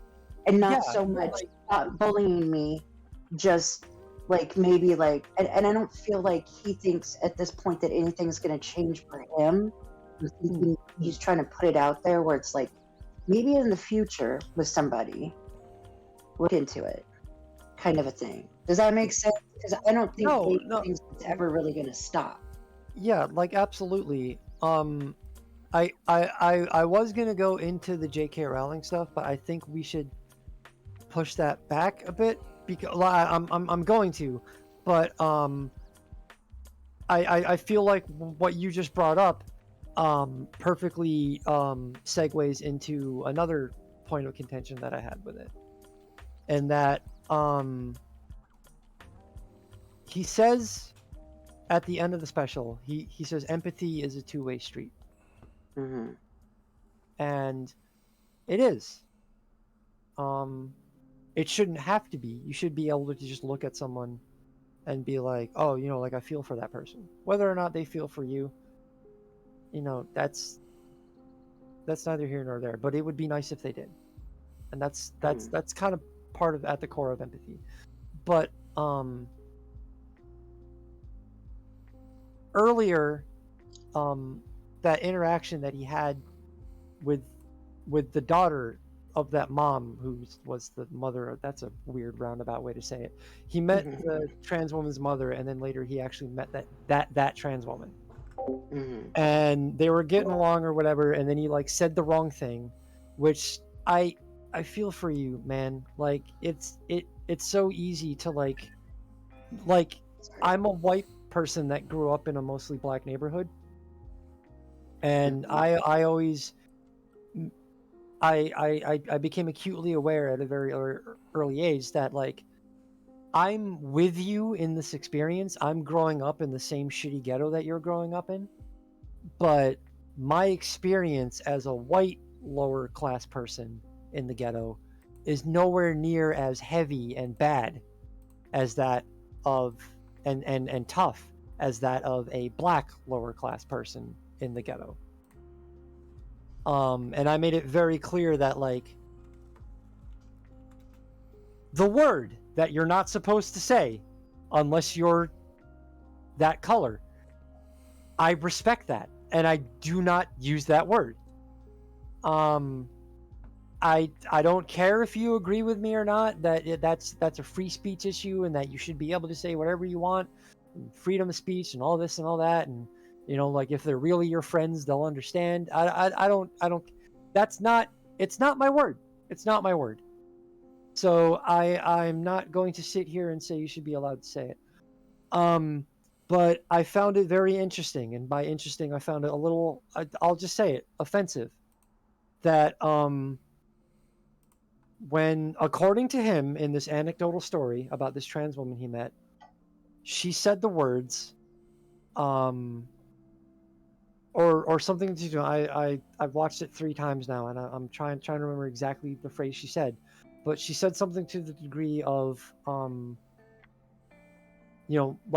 like my people are being oppressed, or like my people are like feeling the weight of oppression right now. And his reaction to that was, oh, you think your people have been oppressed? And like I said earlier, I am not here to belittle the experiences of any other community. I am not here to compete in the, again, 5 years ago we would call it the Oppression Olympics. I'm not here to say I'm the most oppressed. Give me the crown. I get the medal. I get the blue ribbon. I'm the saddest person. I don't. For someone who's seemed like he wanted one of the ancillary like side goals of the special to be to express empathy and to ask for empathy from a community that he seems to be apologetic, yet I did not hear the word sorry once. But I am not here demanding an apology, and I do not care if he apologizes or not. That's not the goal of me having this discussion. It is interesting to me. It is interesting to me that somebody who would near the end of the special say empathy is a two-way street. Where was his empathy for that woman? He seemed pretty quick to play the race card on someone he perceived in that moment as less oppressed than him. And I'm not here to talk about who's more oppressed, black people or trans people, because I don't care. We're all feeling the weight of people who don't understand our struggles. And I'm not here to say that mine's equal to that of the black community. All right?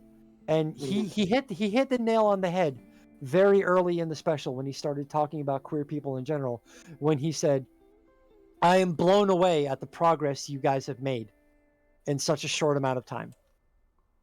Mm-hmm. I wish that black people could make that amount of progress in that short of amount of time. And he is very correct to call out a racial element to that. I will not disagree with that. Because having been a lower class white person that grew up in a predominantly black and Mexican neighborhood, I watched gentrification throughout the years with my own eyes. I watched it happen. I watched black and Hispanic families get pushed out of buildings that were then renovated and then reopened as much more higher income housing. And those people got happen right now. Those people got displaced. So I am not here to discredit any of that which he said, because he hit the fucking nail on the head. He is right. And I recognize my privilege. I know a lot of people do, oh, it's cringe talking about privilege, but fuck you. If you don't recognize I don't care what walk of life you come from. If you don't recognize that you have some kind of privilege, maybe you don't have any kind of privilege. I don't know where you are. I don't know where you come from. I don't know who you are. I don't know what your experience in life has been. I don't know. But I'm not here to hold up my life experience and you hold up your experience and we fight and we argue over who's got it worse, because that diverts away from the fact that we are struggling.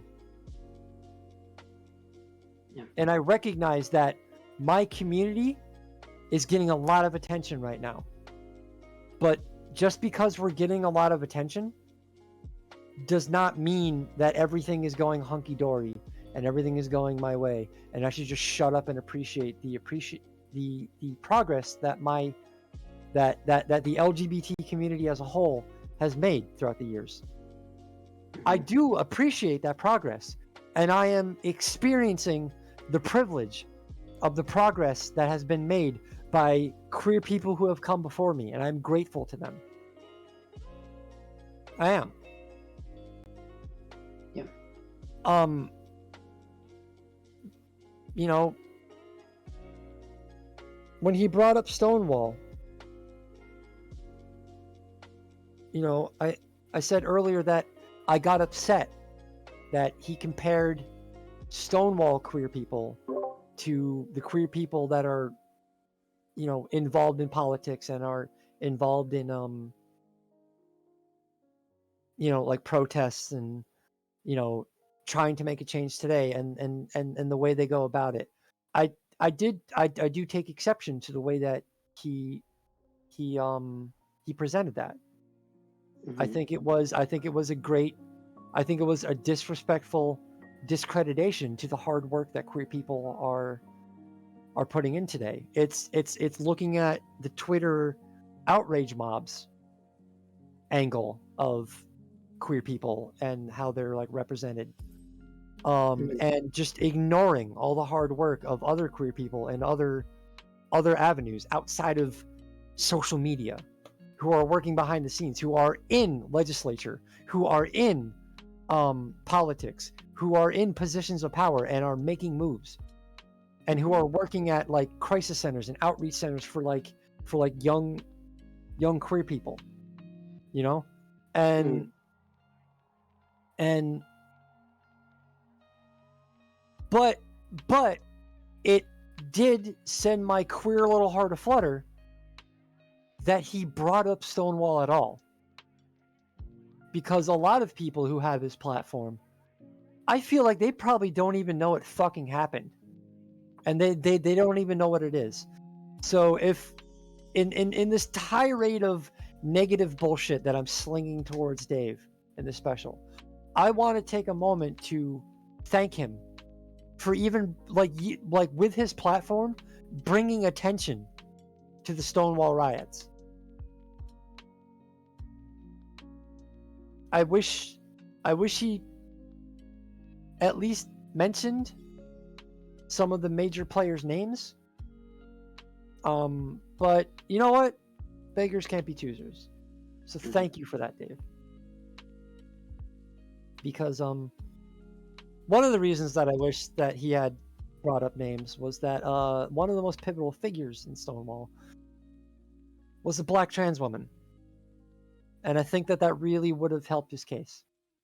Again, not to use these people as points to like make yourself look nicer, but like I think that would have brought attention to what she did, which would have been a net positive, and it would have, as an olive branch to the trans community, I think that would have gone a long way. I want to look up real quick. Yeah, I want to get their names because I don't just want to mention the names everyone knows. The names that people who know about Stonewall. I want to actually get a list of the most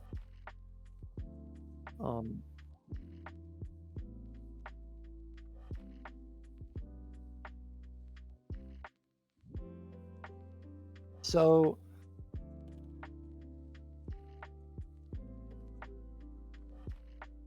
yeah. So just yeah, for the sake of brevity, I just brought up the Wikipedia article. Stonewall riots, also known as the Stonewall Uprising or the Stonewall Rebellion, were a series of spontaneous demonstrations by members of the gay community in response to a police raid that began in the early hours of June 28th, 1969 at the Stonewall Inn in the Greenwich Village neighborhood of New York City. Patrons of the Stonewall, other village lesbian and gay bars, and neighborhood street people fought back when the police became violent. Because at this time, and in the subsequent years, like what happened in like San Francisco and LA, not the LA riots specifically, but I'm looking like such a bad queer historian right now because I'm trying to remember the name of the one. Not the one following like the riots following the assassination of Harvey Milk. I'm a punk historian too, so I should remember because one of my favorite punk bands, the Dead Kennedys, were super involved. Yeah, basically a trend of the time was being gay in a lot of places was still outlawed. The specific laws that would be cited against you for being gay were sodomy, which was considered a form of rape at the time, whether it was consensual or not, whether it was between two consenting adults.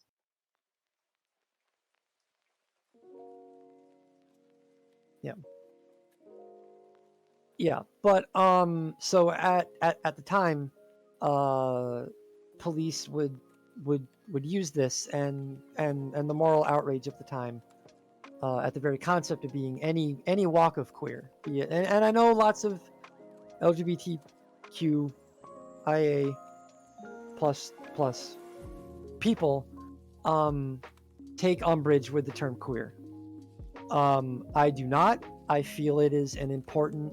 I don't think it's a slur. I think it's been used as a slur, but it is an important word in the history of queer ideation that is important to remember the context of. And I don't want to get into too many tangents, but there are lots of people who have put out lots of thought-provoking videos on YouTube, both for and against the use and embracing the term queer. And I will let them speak on that. I am pro the word queer in the context that it is being used to talk about queer history and queer issues. I do believe it is a useful and positive blanket term to talk about the community at large, but I do also recognize the othering feel that it has, where it's like, well, queer means different, queer means weird, queer means it stands out, and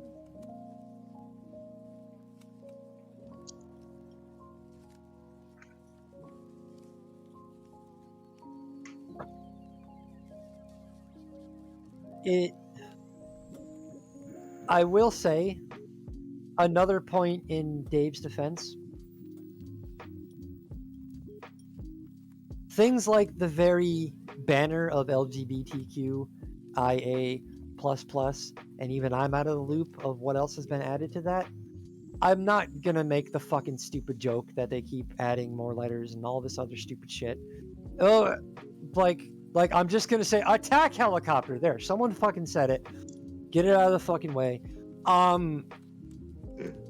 It is hard to keep up with, and if you are a cis normative person who is not like a heterosexual person, a cisgendered person who does not exactly have your thumb on the pulse of happenings within LGBT discourse, it gets confusing real fast and you fall out of the loop very quickly.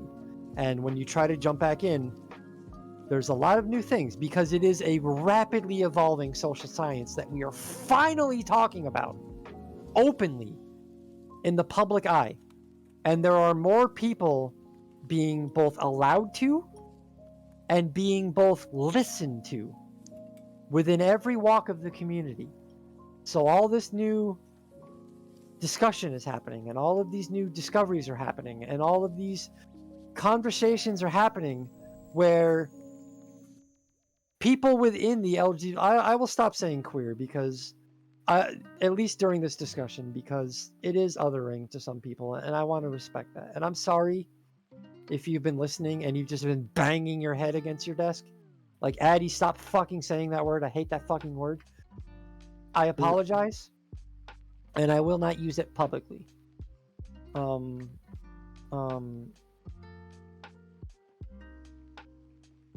But I hate saying but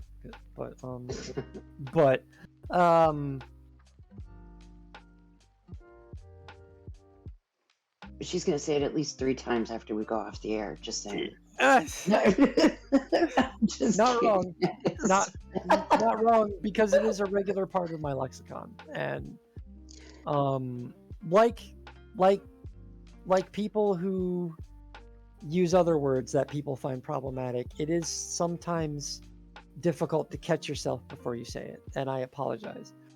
But we are having these conversations now as a member of the LGBT community. Again, I'm going, for brevity's sake, I'm just going to use those 4 letters. I don't mean to exclude anyone. I don't mean to belittle anyone. Canuck, yes, if you say queer 3 times in the mirror, you will become a member of the LGBT community. It is randomized, so good luck. I hope you get a fun one. But we are having discussions right now where even other members of the LGBT community are going, oh shit, I've been wrong about this whole time. Thank you for like being someone who's like adjacent to my path within LGBT. My experience, like I'm a trans woman. I am learning about everything that falls under the umbrella term of non-binary. I have friends who are coming out as non-binary, and they're coming out as like agender, demigender, all these other things, and I don't know what they are because they're all new to me because they're not my experience, and I am as well learning. Yeah, so for people like Dave Chappelle and for other people who identify as like heteronormative or cisgender or not under the umbrella of LGBT, not under our rainbow, I feel for you because it is confusing, especially if you're not mired down in the nitty-gritty of it like I am. Because I am actively learning because I want to make sure that I'm an informed ally to my non-binary and my binary brethren, my sisters, my non-binary identifying folk, whatever term you want to use, and if I'm using the wrong term for that, again, I am learning, and I do not want to other or exclude you or hurt you, least of all hurt you. So please let me know in if this goes up on YouTube. In the comments, Addie, you're a fucking hurtful piece of shit. Please stop saying that. You were driving me nuts the whole stream.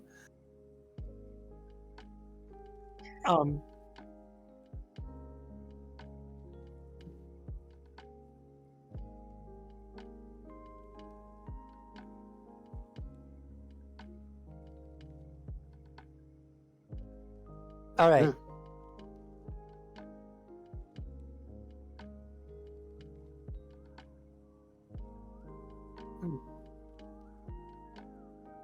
Yeah, and that's an evolving discussion that's happening right now. So that touches on what you said before, where it's like 5 years ago it was not okay to say this word, and now there are people who identify as this word. It is an evolving discussion, and it's not always.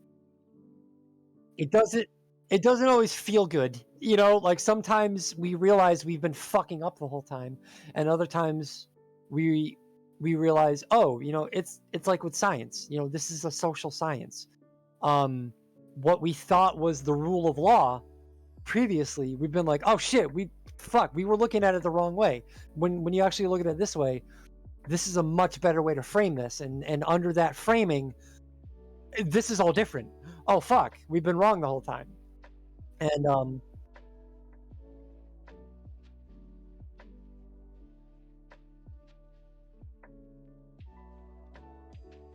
And just for everyone listening here, like you may or may not be wearing your Joker makeup right now, but we do really be in a society. There, I made that fucking joke because we had to. But Dina, I think I cut you off like 3 times. I'm so sorry.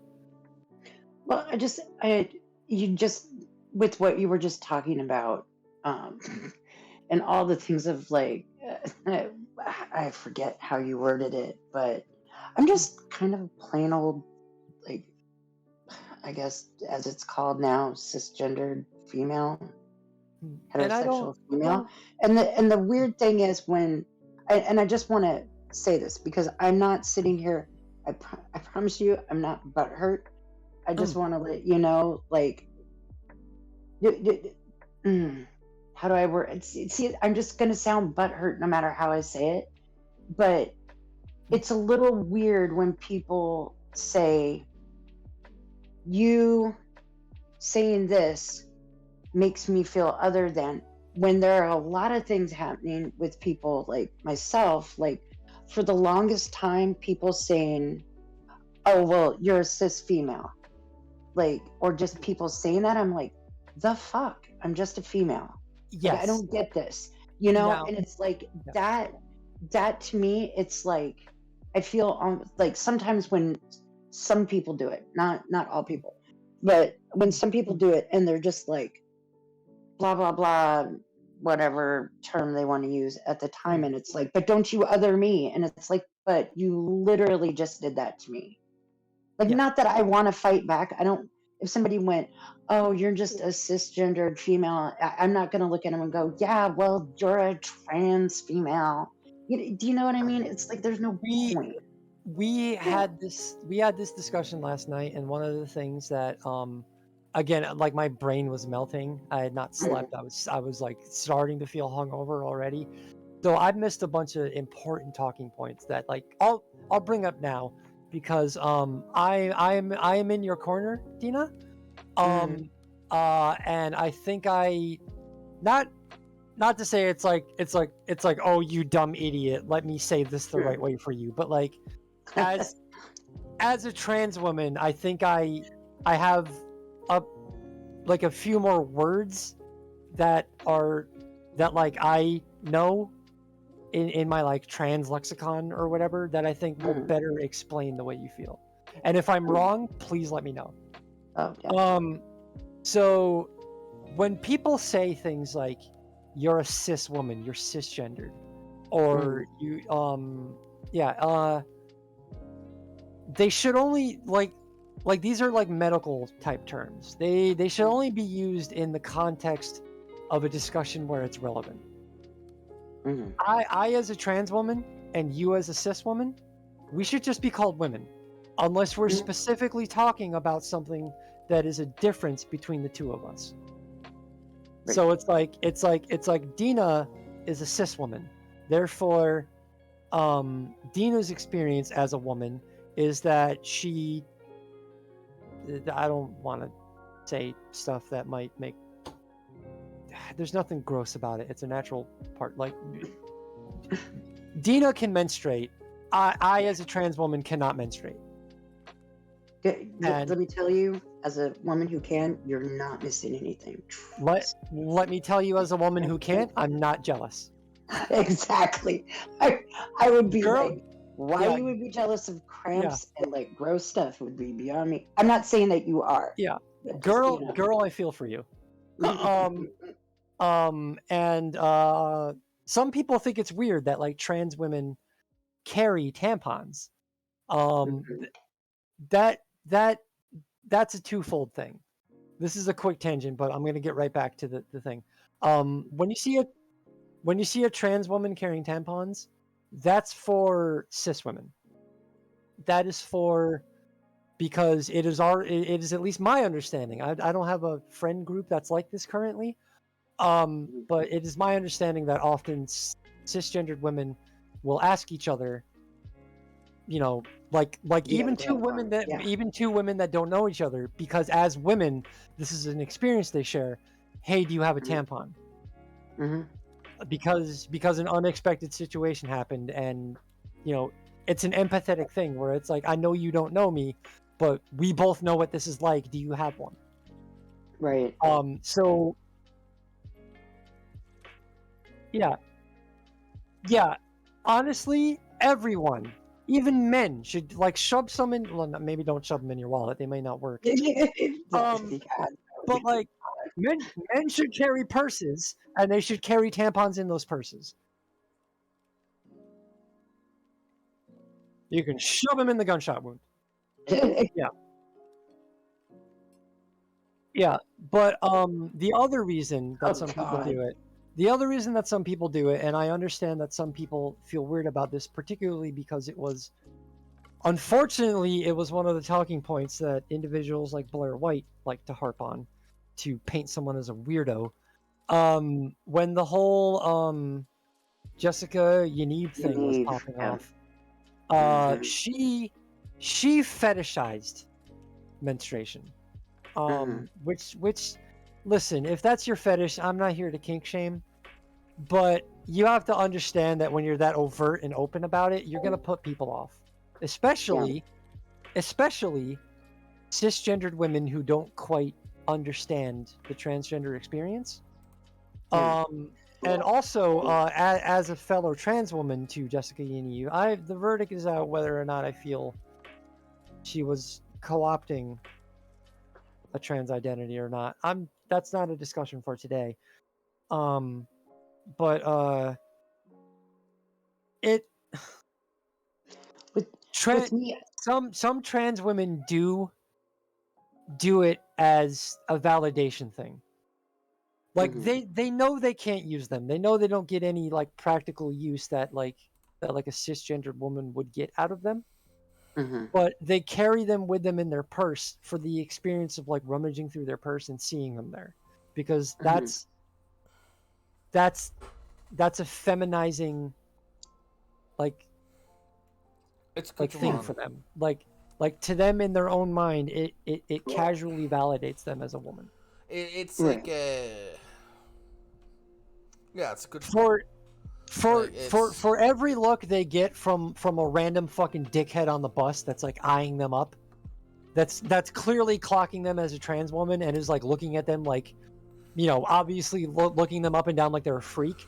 For every look they get like that, when they rummage through their purse and they see that tampon is maybe not equal to that look, but it's another point of like validity to them. It's like, no, I'm a woman. Yeah.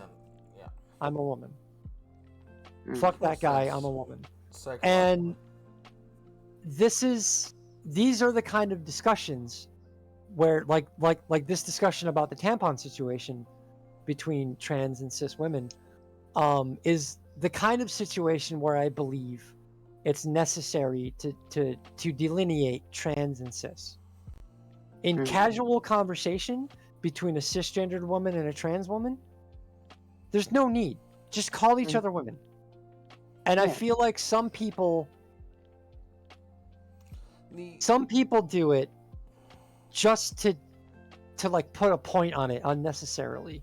Like there are people who know that like cisgender is kind of like, in the public lexicon, it's kind of a new word for people to be using. So there are people, particularly in specifically people who are uneducated on gender topics and things like that, people who are not paying attention to that kind of stuff, they hear cisgender and they're like, oh, that's not me, because they don't know what it means. And so they think it's just trans people or like LGBT people like making a name for straight people. No, it's just we have a word for that now to delineate a difference between people who are born as the sex they identify, or as the gender they identify as, rather. Sorry, I misspoke. Yeah. Now we're getting into sex and gender and stuff. Yeah. And once I finally got that explained to me, I was like, oh, yeah, that makes sense. It's not that fucking complicated thing. When I didn't have a bunch of harpies yelling at me about it, and I had to like somebody just calmly explain it to me, I was like, okay, yeah. That. Some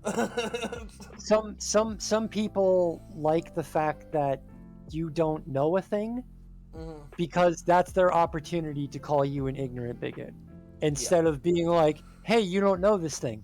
Even though I was just asking a question.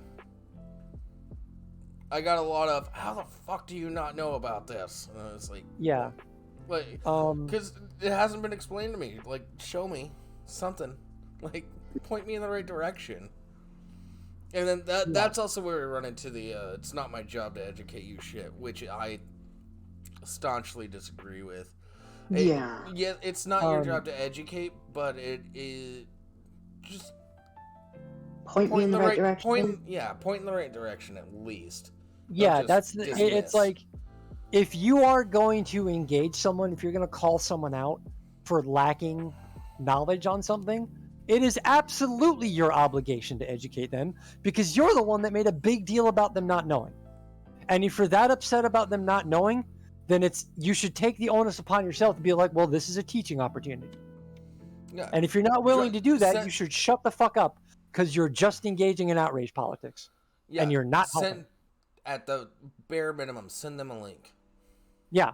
Mhm. Yeah, if you don't want, like, I personally agree that if you're not going to take the time, if you see someone saying something that you think is ignorant, and again, we talked about this in private last night. People forgot what ignorant means. It doesn't mean that you're a dumb fucking idiot or like a dumb bigot. It just means that you don't know something. You haven't. Yeah, you lack You haven't knowledge. learned a thing. Yeah, Yeah. you lack knowledge about a thing. So if you overhear someone saying something ignorant, whether they're doing it maliciously or they're doing it casually because they don't realize that they're doing it, and you're going to take the time to call them out on it, then it is absolutely your obligation to correct them and to inform them. Because if not, don't bother. You're wasting their time and you're wasting your time. And all you're doing in that interaction where you could have taught them something, where you could have corrected them and gave them an in, or at least gave them the road, the path to the knowledge that you want them to have. You're Like, yeah, preventing them from being a better person Yeah. by not doing Yeah. it. Yeah, all you were doing is they had this preconceived notion, and then you interjected into their day, and you yelled at them, and all you did is go, "Yeah, I think I was right about them." Which is a callback to what Dave Chappelle was talking about on Twitter. Yeah. This goes for any group of people in any walk of life at any time on any day. Except for Stay the- Canadians. Yeah, stay the fuck off Twitter. If you want to just go on there to catch a headline and then like look at the headline and then go fucking research it yourself outside of Twitter, do that, but don't research on Twitter. Don't engage in a discussion on Twitter because they're not discussions. They're fucking screaming matches. Yeah, the only thing you should be on Twitter for is to see my notifications about when we're doing shows. Yeah, and I absolutely made that mistake the other night when I jumped in on the fuck Dave Chappelle hashtag. That was a fucking mistake that I made. 280 characters isn't enough. That's why we're doing this right now. Yeah, and look, we're going on. We're just about to hit 2 hours in exactly a minute. And I still have that 2 hour mark and then just stop it. Really? Because Yeah, I've got a bunch. Okay, unless you got a bunch more shit to say, then yeah, we can keep going. I don't mind. I've got a few more things I want to say, specifically the J.K. Rowling thing, because the J.K. Rowling thing is important to me to bring up because it is a point in Dave's defense. He fucked up when he came out in defense of J.K. Rowling, but he didn't do it to be like, I agree, because, all right, before I get into it, I definitely have to pee, and it is stopping me from being able to concentrate. So let me do that real quick. Let's take a breather. Is there anyone else that wants to come in? Let's do that real hop quick. in the Discord, people. Yeah, and like Dina, you don't have to leave because I still want to hear your voice. You know, like if you have more to add to it. And also, sorry, Mickey, we didn't pull you in, but we were getting all rounded up in our specific conversation. Yeah. So like anyone else who wants to come in, hop in. I'll be right back in like 2 seconds. Yeah, I'll see you in a minute. Yeah. What about that background music, guys?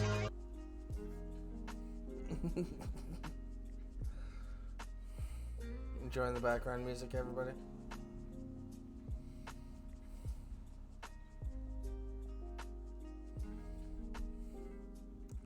Yeah, Canuck saying you still carry condoms.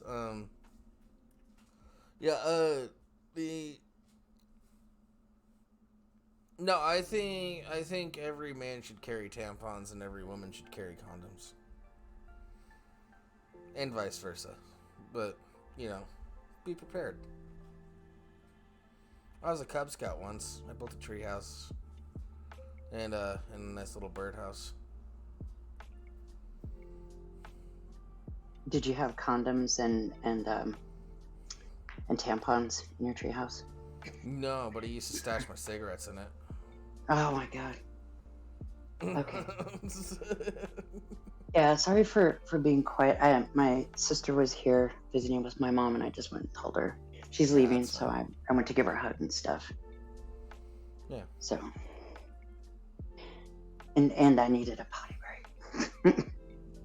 So, Oh, I get it. but yay, Canuck! I'm glad you're here. Even though you were late, it's like better late than never.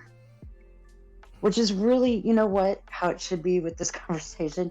Like, we all want people to be on time for a conversation, but you know what? Better late than never. It's going to be posted to YouTube later anyways, so it's not that big of a deal. Well, but no. I'm talking about in general. Yeah. Like, in this whole thing. Like, people that, like, one thing that I'm hoping that comes from, this is my personal hope. I'm hoping something that might come from this special is that people sit down and have a conversation. Like the three of us and like people in the chat. The conversations are had. Yeah, I think people were expecting Addie and I to like argue and shit like that. I don't know. Who would have thought that? Oh, and by the way, just real quick for like, I have to counter something that Addie said. If anybody gets in the comments and starts like calling Addie a piece of shit, yeah, I'm gonna hop in your comments. Have something else to say about it. I'm not going to be hurtful, but I am going to tell you you're wrong because Addie's awesome. I will. If anybody's mean to Addie, I will destroy them. But Addie can do that herself as well, so it doesn't even matter.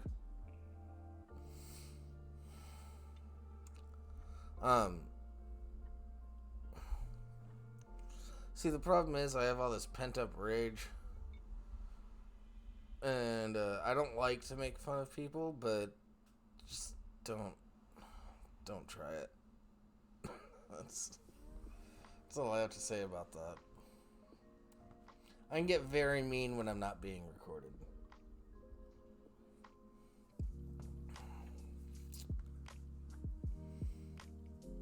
I once told somebody that's a hot chick that was having a lot of hot chick energy that I'm a demisexual. And she's looking pretty ugly right now. So I'm gonna turn that into a full bit.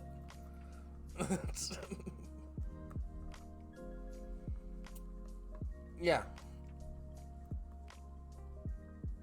Addie's 100% right. What? I make fun of trans people offline. I do it online too.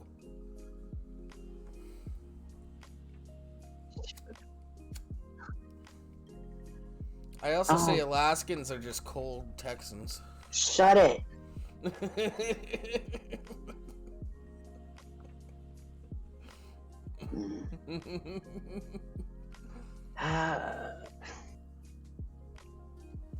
You know, babe. What? I can't even. Sorry. I was gonna yell like, you know, babe, you're looking kind of ugly right now too. Yeah. Oh, I get it. Oh no, I know. I don't like. I need to come up with something of my own. I'll figure it out. You know me. I'll come up with something. Might not be good, but I'll come up with something. And I'll just keep working at it until I come up with something good. Good luck. Or I'll just like make you sleep on the couch. I don't know. It's fine. I like couch sleeping. Yeah. You say that now.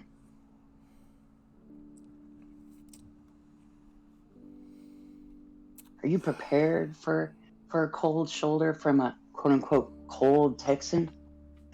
Are you prepared for how many roast jokes I've written about you? Oh my God, please no. I am way more scared of that than you.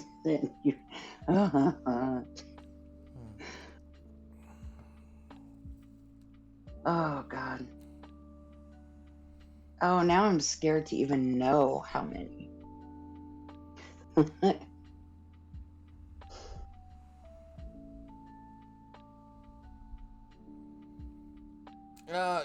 That's a conversation we could have, the word ally. Yeah. That would, okay, so here's a thought. I don't know if we want to, because I figure that's probably a conversation all on its own. Do we want to do another serious Sunday on that subject? I think we could knock it out in like 10, 15 minutes. Really? Could we? Yeah, at the most. Okay. I'm just saying. I don't know. You're I kind of like. you're not an this. ally because you call yourself an ally. You're only an ally if the people that you know consider you one. I knocked it out in less than 5. There you go. Oh. But so Addie, never you call just- me an ally again, because now I'm gonna get lumped in with all those progressive nonsense. Shut the fuck. Yeah, shut the fuck up. Oh God, sorry. Oh, that was a terrible half snort. Sorry. Yeah, we could do the. Yeah, we could do an AMA sometime, Addie. I don't mind doing that.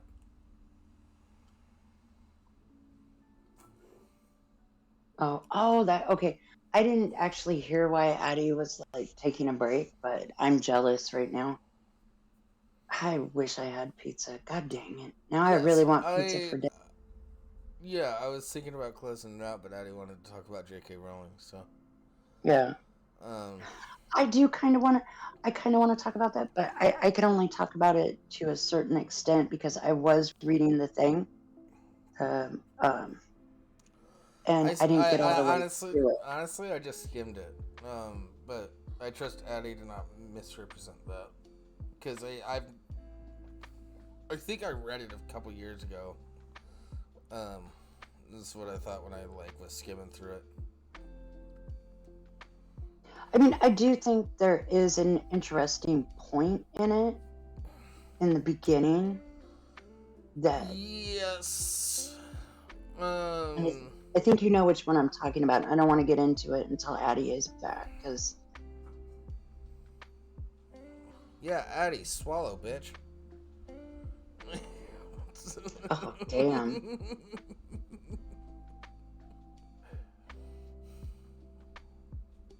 Oh man. Oh gosh, I kind of want to go pour a drink, but I might have to drive to get the pizza that I want, so I better not. Yeah. Yeah, Yeah, Addie's shitting where she eats right now. That's I am absolutely not. Go fuck yourself. or she's eating where she shits. One or the other. No. yeah. I mean, There's if there's you looked multi- around my room right now, you'd think it's where I shit. My room's a fucking mess. Yeah. I've been working so hard. I've just been coming home, eating like fast food or pizza.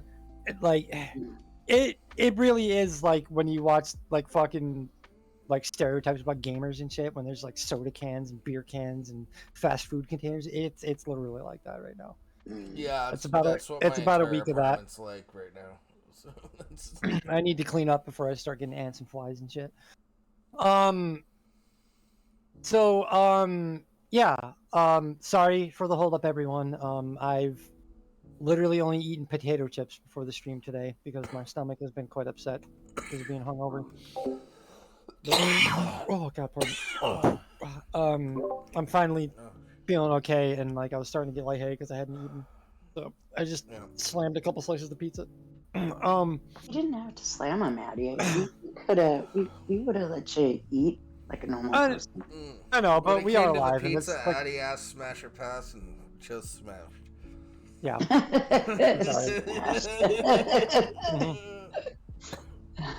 Oh. But so yeah, to talk about to start off with the J.K. Rowling stuff, if we're cool to jump back into that. Yeah. All right. So like with Dave Chappelle, I'm not interested in canceling J.K. Rowling because Dina brought up a good point earlier that like canceling a celebrity doesn't really do shit, but canceling someone of much lesser means hurts. So like I do agree that in those conditions, cancel culture, as people call it or whatever, gets a little out of hand. Yeah. But on the topic of like multi-gajillionaires like fucking J.K. Rowling, go ahead, try and cancel her. Yeah, You but I can't. think You running them can't. through the You can't. ringer at least gives like Yeah. a moment No. for everybody to talk about it as Yes. a thing. Yes. The reason that I say that is that I have a lot of friends who, before J.K. Rowling let her feelings about trans women, specifically trans women, known, many of my friends were, and to this day still are, and I'm okay with it, huge Harry Potter fans. And I'd never got into it. Like, I watched all the movies, and I was like, yeah, they're cool, I guess. If I were like 15 years younger, I would have been like, fuck yeah. But it's just not. I think I passed that point in my life or whatever. Yeah, as the books were coming out, I was the same age as Harry Potter. Yeah. So like, if you like Harry Potter, like, you're not a bad ally. You're not a bad friend to your trans friends or whatever. If you're a trans person, you shouldn't feel obligated to boycott Harry Potter. Oh, fuck it.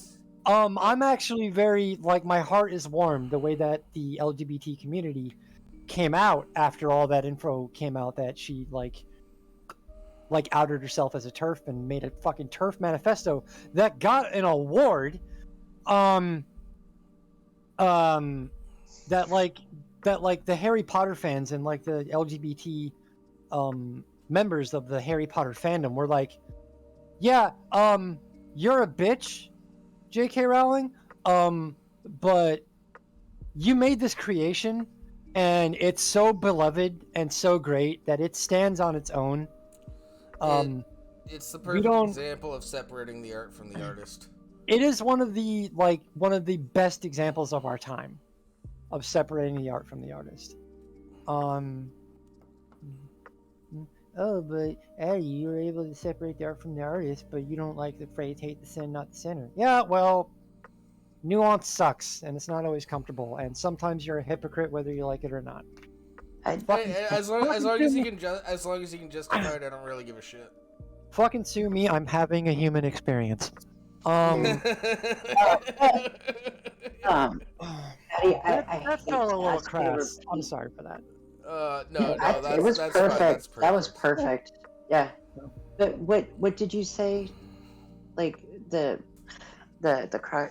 I didn't hear what you said earlier, and no, it's fine. Like, where did it cut out? I'm sorry. No, you didn't cut out. I don't think you cut out. We're talking about when whatever it was that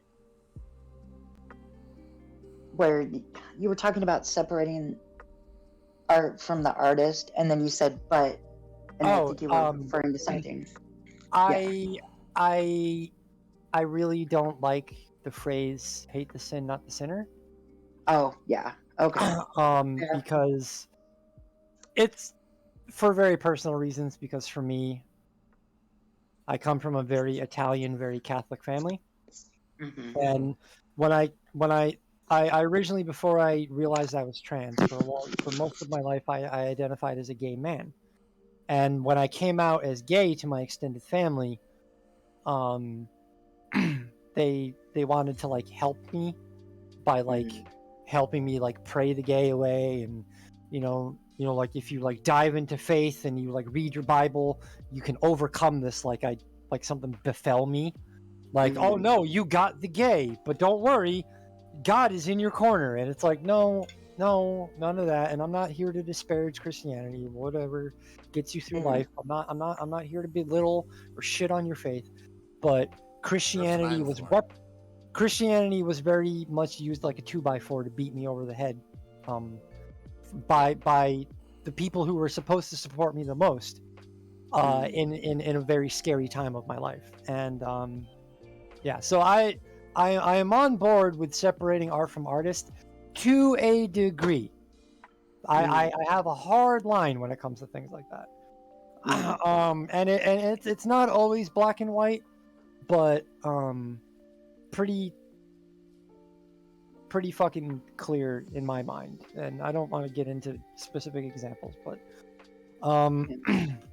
No, I was just curious what you were Yeah. talking about. No, so no, absolutely. Like, if there's something that I can clarify, or if you like didn't hear something, I want to make sure that like it gets out there. That's the whole point, is that I want to be heard right now.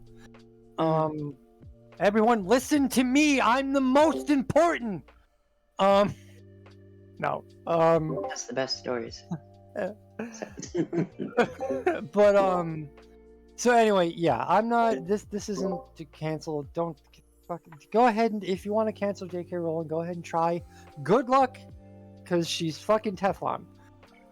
For better or for worse, the bitch is gonna continue making money, even with her shitty fucking it's not transphobic, her fucking horror novel that she put out. Fuck all that shit. Whatever. I'm not here for that. I'm here about Dave Chappelle. And Dave Chappelle did a big oopsie towards the trans community when he said, well, okay, one, whether he, like, I know he jokingly called himself a transphobe, because he's like, I'm not a transphobe, but that's what people call me. Yeah, But he referenced himself as a transphobic comedian several times throughout that entire. Yes, yeah, and clearly that was him like owning it and being like, haha, like, I'm not really, but people say I am, so let me just just roll with it and like roll it into the joke. I get it. And that's me, a transphobic comedian. Yeah. So like, yeah, but unfortunately, Dave, I hate to tell you this,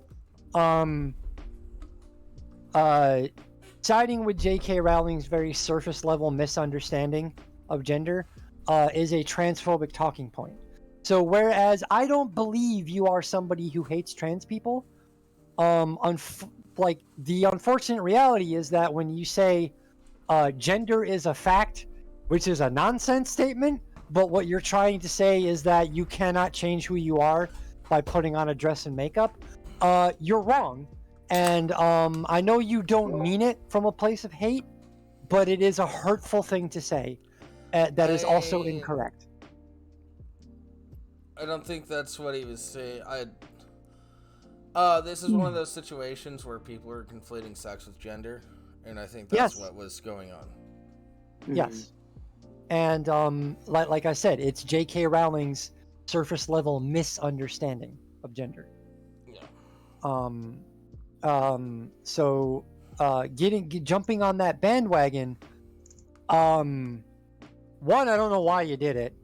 I get it was for the joke, but not a good look when you're trying to, again, extend an olive branch to a community that you seem to be apologizing to in a roundabout way without outright saying I'm sorry.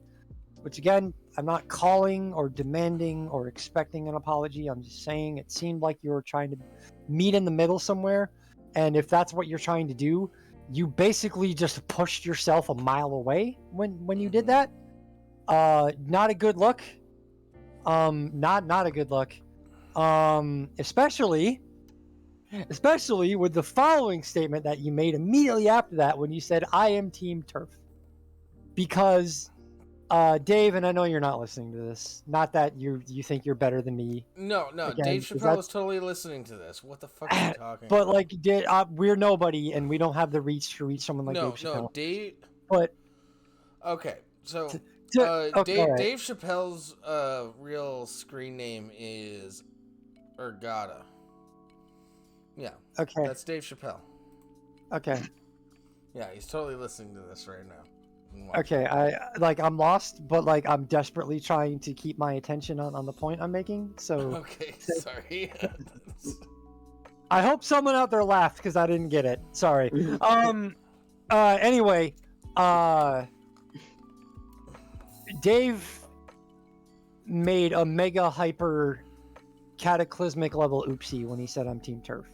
Not because now you've done it, you're gonna get canceled, but because I genuinely believe he inadvertently aligned himself with an anti-trans hate movement without realizing that it's an anti-trans hate movement. I think he thinks that word just describes people that say the things that J.K. Rowling say in tweets and not what she says in insane manifestos. Yeah, it's like that time where I was joking about joining the Proud Boys before they were outed as being extremely racist. Mm-hmm. I think it's akin to that. Mm-hmm. Mm-hmm. Absolutely. And this is one of the points where I'm extending an olive branch to Dave because, like, not as like an ambassador, I guess. In this moment I speak for all trans people. No, I don't. But I believe that he genuinely does not know what the fuck a turf is, and he hyper omega oopsied when he said that. Yeah. Real quick, I just want to address Y2KW. Dave doesn't give a shit what people think. You know, there's people will pay to watch him just to see how he's going to make them laugh this time. Yes. Yeah, Dave isn't going to give a shit about this. We're just giving out our opinions. And we're doing it on a public platform because we're both burnt out on it, and we just need this to be out there so that we can send somebody a link to be like, hey, this is what we think. And on top of that, I lost my point. Shit. Yeah, I don't. Whether or not we're all still very supportive of Dave. We just think he took a misstep. Yeah, I'm upset with him about this. I don't hate Dave. Like, I did tweet out a tweet about it after I watched it under the hashtag fuck Dave Chappelle hashtag on Twitter, but like I used it because it was trending. I did say the words fuck Dave Chappelle, but then when that got the reaction that like drew people in, I engaged with them, but they did not want to hear my takes. They just said, Raffle, you didn't watch it, so I just deleted the thread because it ended up not being worth my time, and I don't need that shit. Whether or not Dave gives a shit about what trans people think or about what anybody thinks about this special is not the point of me having this conversation, or from my side wanting to have this conversation.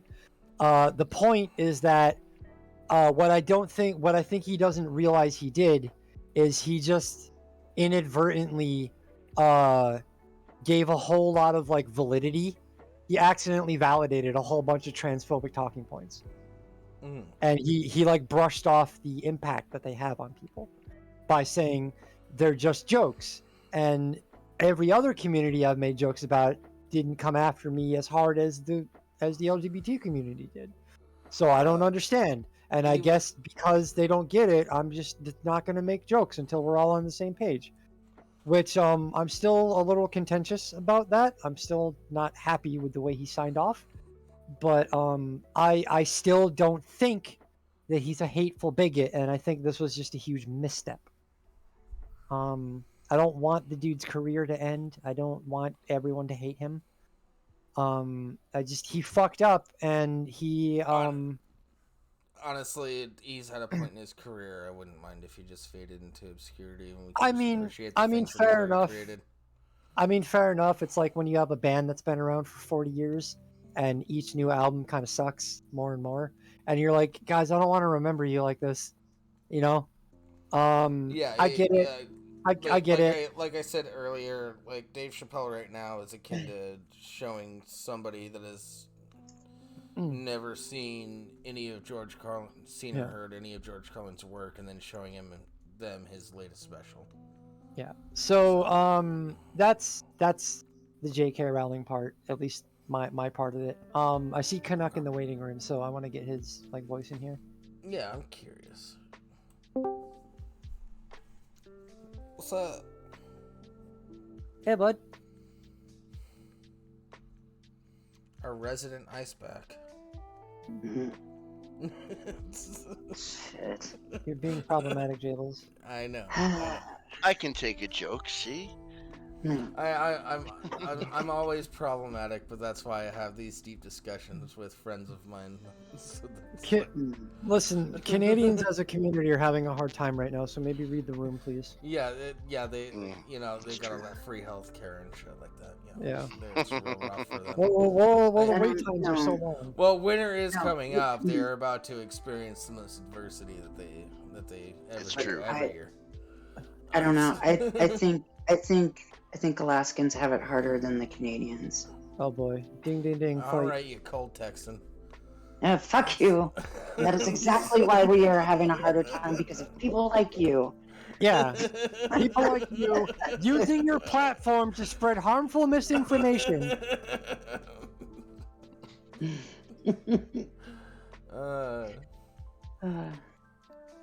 Anyway, Yeah.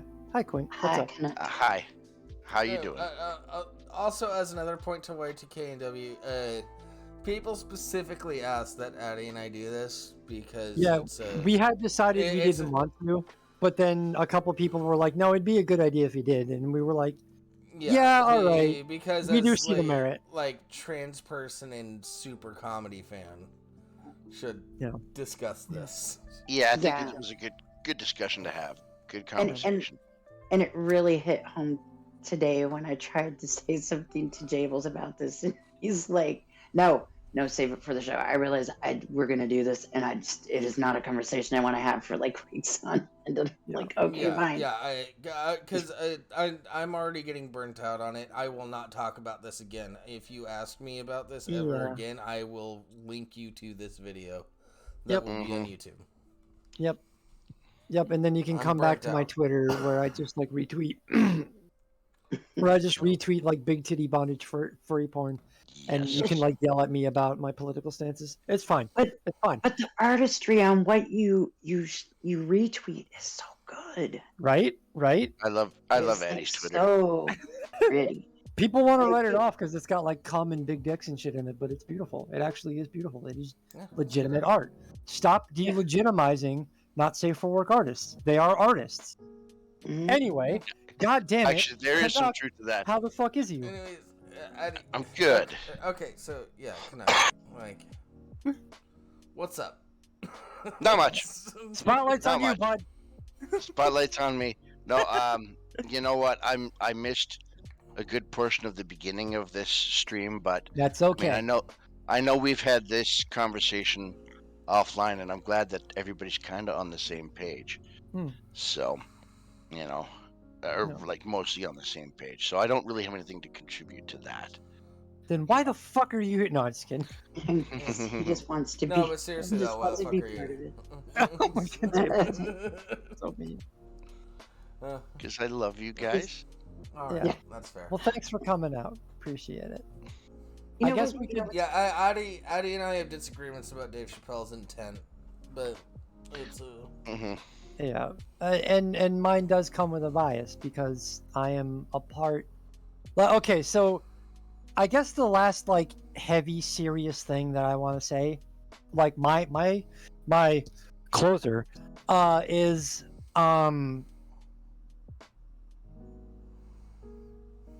it would be nicer if people had like thicker skins about things. If people could take jokes about themselves, make jokes about themselves, be more self-aware, realize the humor in bad situations, because I struggle with a lot of mental health issues. Fucking surprise! I know, shocker, but a trans woman with mental health. issues? whoa, fuck, That's Mind unheard of. blown. But Addie is But, so well adjusted. Just but- saying. yeah, but one of the ways that like I deal with some of the heavier aspects of that, which I won't go into, is I make jokes about it, and jokes that are comfort for me, because to me the only other option is to get worked up and dread and cry. I choose instead to turn it on its head and laugh at the utter absurdity of the fact that I think I can like cry and like get upset at it away. You You know, like I can be like, oh, I have this thing that I can't escape because it's inside my head, and it colors everything I do and everything I say and how I interpret everything. And that sounds like I'm making excuses. Whatever. But you know, and there's nothing I can do about it. I can't get away with it. Oh, if I just cry enough, maybe I'll have like an epiphany and it'll just go away. It'll just go away. No, it won't. It won't. It'll never go away. And I can mitigate its effects with like medication and therapy and all things like that. But I'm too busy and broke for therapy. I'm a bit concerned about the side effects of some of the medications I could be put on. So I don't have the time to like try them out and figure out what ones work right now because of the way my work schedule is. So my number one outlet for self-coping with the situations I have is to laugh at them. I make self-deprecating jokes about my inescapable mental illness and how fucking utterly fearful I am about what I'm capable of doing to myself. Should I have a bad night of existential dread that spirals out of control.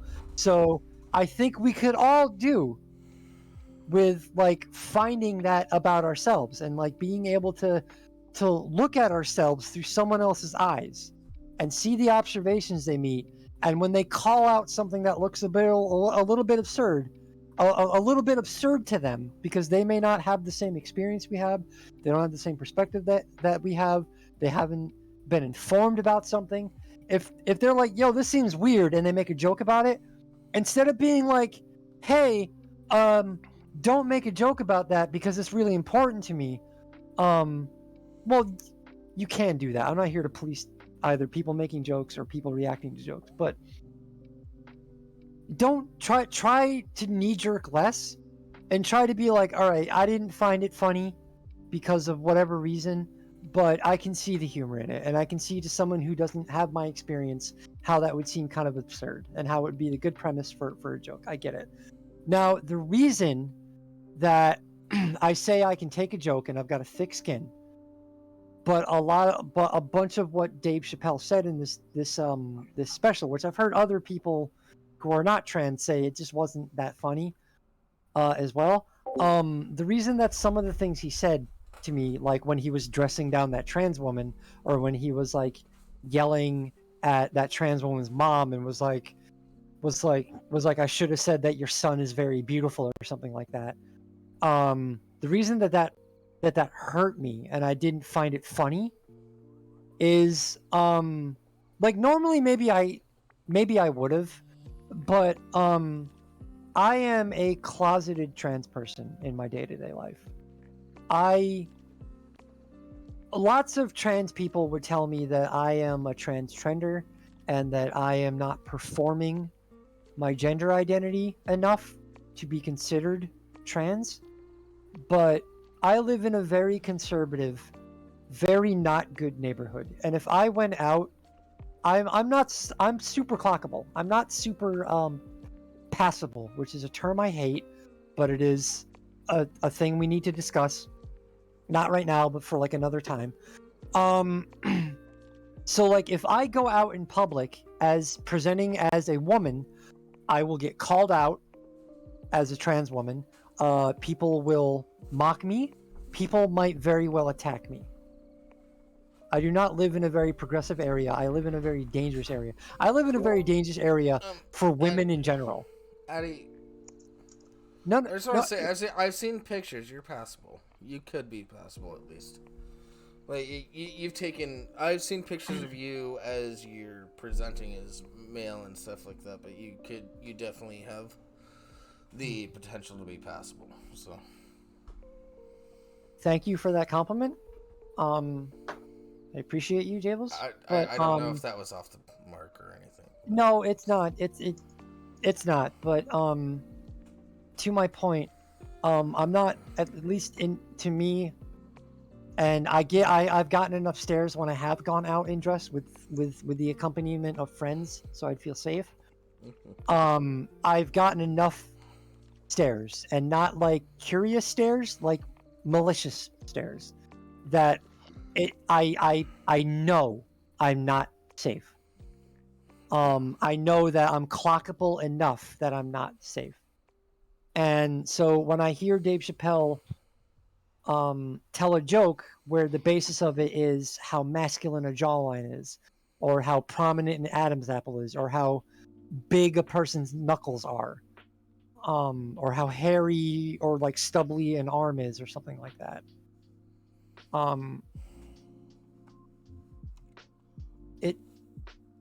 I'm living a lie as a gay man. I'm like living the lie of being a gay man, which I feel bad about because I feel like I'm co-opting another community for my own comfort. I know I'm doing it for my safety, but it still doesn't feel right. It feels like I'm stealing something that isn't mine, and I'm just using it without permission. And I do that because I'm afraid to be myself. I'm afraid to do the things that the brave anecdotal women of Dave Chappelle's special are brave enough to do and still get dressed down by Dave Chappelle for, whether a joke or not. Yeah, and to me, specifically me in my position with the context of my life that I just gave you, I feel like I'm on the ground and Dave is kicking me in the stomach when he says jokes like that. I know that's not his intent, but it does hurt.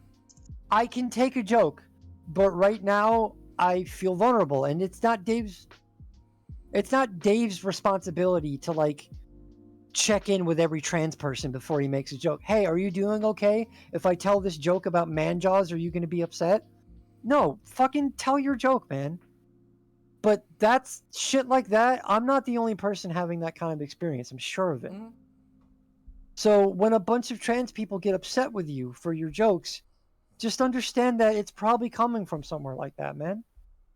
I don't hate you. I don't think you're a bigot.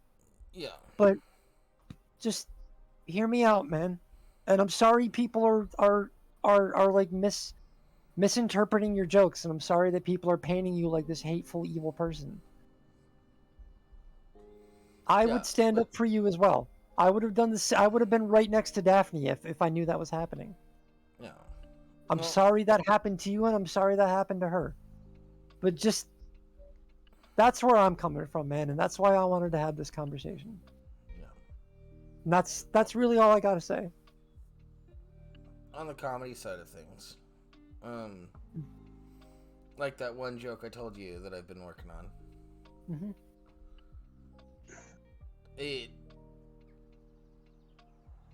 That joke is going to get laughs, but it's also going to get a lot of hate. Yeah, it is gonna hurt people. Yeah, so it's gonna hit too close to home for some people. Yeah, and it's gonna hit it's a too good close joke to home for people that aren't even trans too, because like friends or family. Yeah. Yeah. So I have to run the risk of whether or not to tell that joke. And yes, Canuck, I'll tell you that joke once we're off the stream. I don't want it to be public. Sounds good. Yeah, no, not on that. Yeah. I think it's a good joke, but it's going to be a hard one to sell to a room full of people. Yes, exactly. Well, I have done it on stage before. And it went pretty well, but still a lot of angry people after the show. Yeah. So from a comedy standpoint, there's a lot of risks that you run when you're doing things like that, especially when like the social climate is so heightened around a certain group of people doing jokes that relate to that group of people. Yeah, and I do. Sorry, I don't want to cut you off, but there was one more thing that I forgot to touch on. That's a, in my opinion, like a positive thing towards Dave that I want to touch on. When he mentions that it's like you can make jokes about Jewish people, you can make jokes about black people, you can make jokes about Hispanic people, you can make jokes about white people, but if you go after LGBT people, it seems like we as a whole community, we seem to get this we do get a little bit of special treatment, I feel like. And that's not to say that like carte blanche we just all have this like privilege where we're like invincible, because like it doesn't feel like privilege when we get kicked out of our house by our families. It doesn't feel like privilege when we get dragged behind a Jeep. But in at least in like the climate of discussion on like the internet and like telling jokes in media and things like that, it seems like you can tell a lot of jokes about a lot of different groups, but if you go after us, there's really no quarter for you. And I do think that's unfair. I think that's really unfair, and I acknowledge that. As again, I'm not here to compare hierarchies of privilege and hierarchies of oppression, but I do recognize it as this weird kind of privilege. So Yeah, you're right, Dave, and I feel for you on that one. Yeah, the point is like any one of your friends or family members can be LGBTQ plus regardless of race. Race is just a very surface level thing that people can be divisive about. So that's why they're that's why like, oh, my brother ended up being turned out to be gay, and then so now I'm pro gay people because this is a person that I love, and most people know somebody in the LGBTQ plus community. Yeah, who's either not closeted, or who's either closeted, or like maybe they don't clock as any type of like whatever. Like you can't immediately read it on them, and they just haven't told anyone. Not that they're closeted, but they just haven't openly said it. So people just like, oh shit, I didn't know my friend Ev has been non-binary for 10 years until like 3 months ago. She just told me. We were just talking, and I was like, what the fuck? You never told me. And she was like, I didn't feel it was relevant. I'm still trying to wrap my brain around the non-binary stuff, but you know, whatever. Yeah. But I'll get around to it. I need to do the same thing that I've done with like another group of people, and like meet somebody that's in that group and just chat with them. Yeah, because I can do all the research I want, but it's going to come from different people with different ideas. And but when I have somebody's personal experience, it's a lot easier to because you can directly engage with a person and get, be like, and ask the weird questions. Yeah, like the questions that like the internet doesn't necessarily have. Because it's like,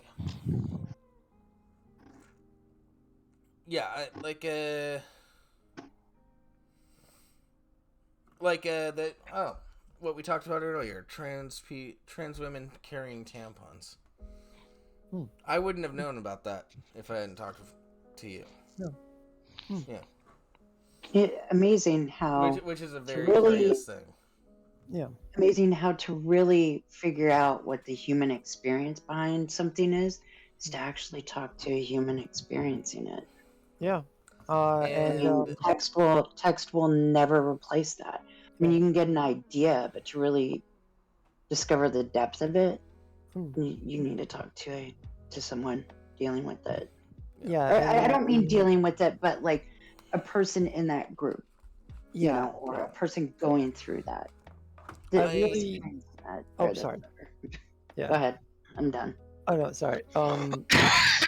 Just real quick, I wanted to circle back and I wanted to circle back and put like a little bit finer a point on something that Dina talked about before, because I feel like we like talked about it very briefly and then just moved on, and I feel like we kind of glossed over it a bit.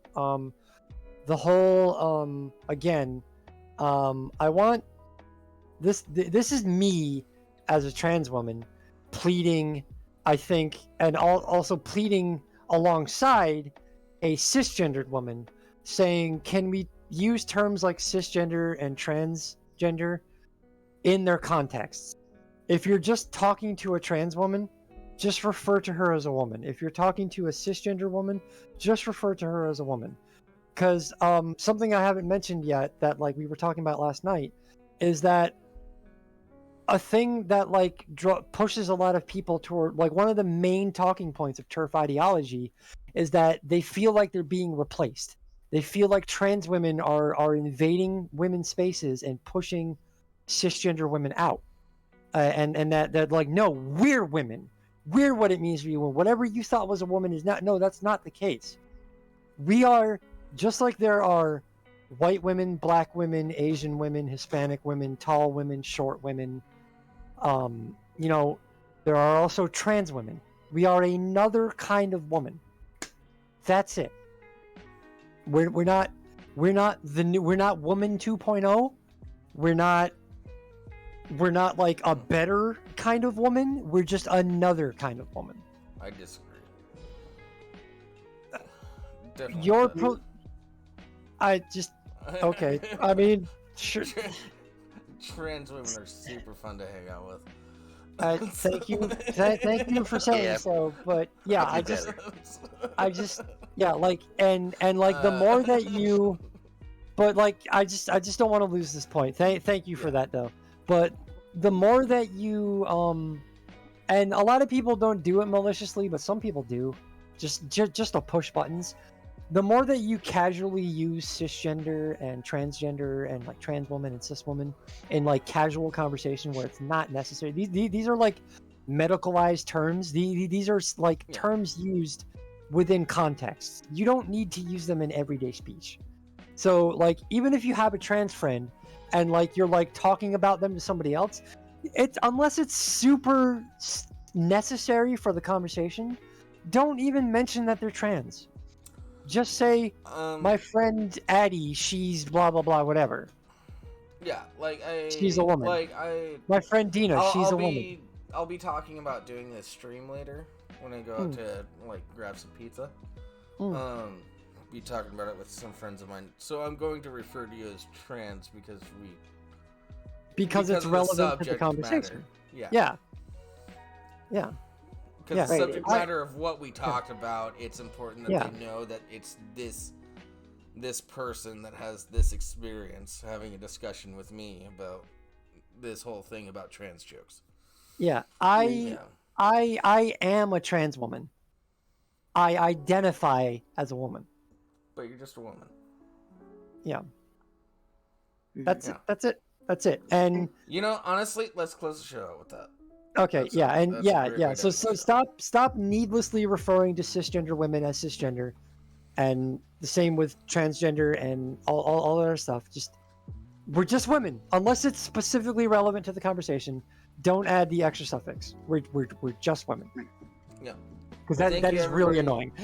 Yeah, thank you everybody for watching. This will be, if you missed the beginning of it, this will be posted on YouTube. Probably tomorrow. One more thing we should do before we go. We for anyone who wants to know more about transgender topics, LGBT topics in general. DM me on Twitter. Well, I'm kidding. No, do not go to Twitter. Jeez. Couple great. I'm just gonna throw out like a couple of channels that most people know about, but if you don't, and you don't have to agree with everything they say, but they are great, well-researched resources. ContraPoints, Jammy Dodger. If you just want some uplifting, totally wholesome content that delves a lot into LGBT topics and issues, one topic at a time. Great. It's like pure wholesome turned up to 11. You might not always learn something, but you'll see a lot of humor that's within the LGBT community. Oh damn it, Jables! I still have to watch that video that you sent me. Who was that by? Ella Grant. Ella Grant. I have not watched any of her content yet, but I take it on good authority that she knows what she's talking about. You will love her content. Wait, the video. Cat Black as well. Cat Black as well. Another great. Oh, did you end your feud? Huh? Did you end your feud? Oh, that was years ago. Okay. I don't. Anyways, I severely doubt she even remembers me. We're getting to off the air conversation. Yeah. Okay. All right. All right, everybody. Thank you for watching. This will be posted on YouTube within the next couple days, and then have a good one. Thanks for listening. Good night, all.